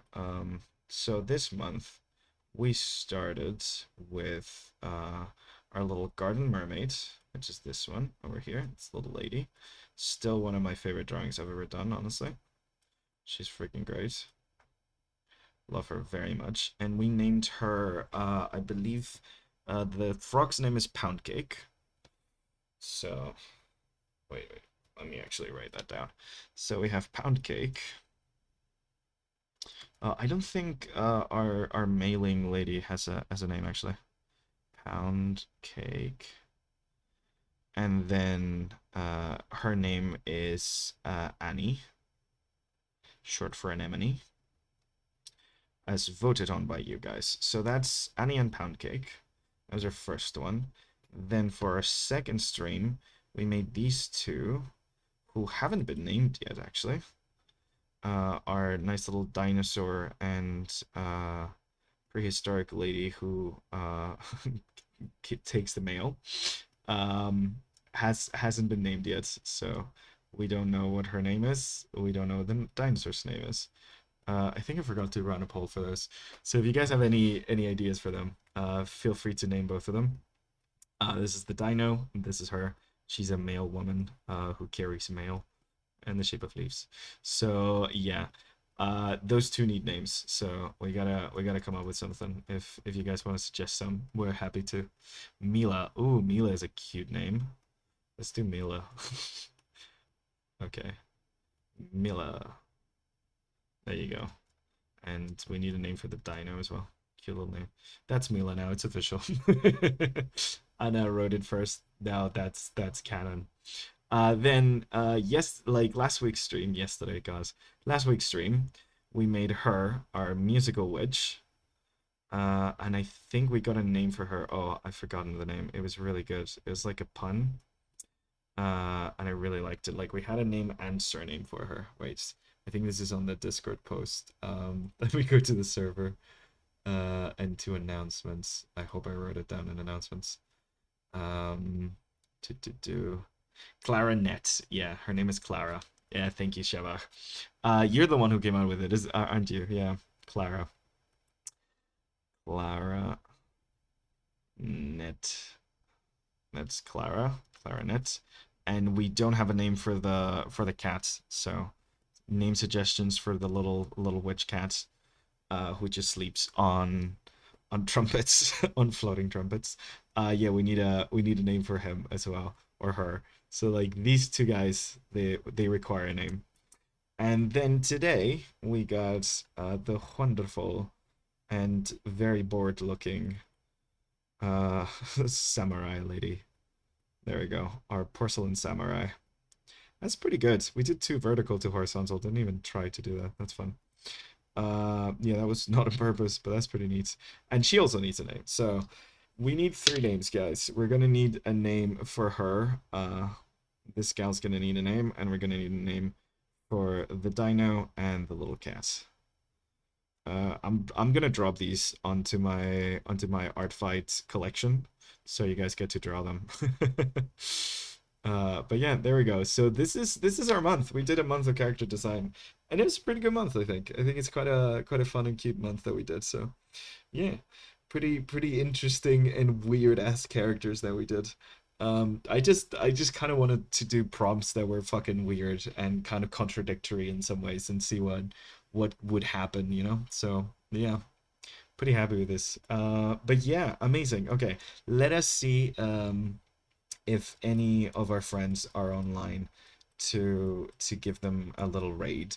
And in the meantime, if you guys come up with any of the characters, just type them down. Actually, I'm gonna give numbers, so like 1, 2, and 3. So you guys, if you want to come up with any characters, you can type them down with a number, and we know who you're trying to name. But yeah, amazing. This is our collection for the month. That's pretty nice. Okay, so let me take a look at which of our friends are online today. So oh, we don't seem to have any of our art friends online today.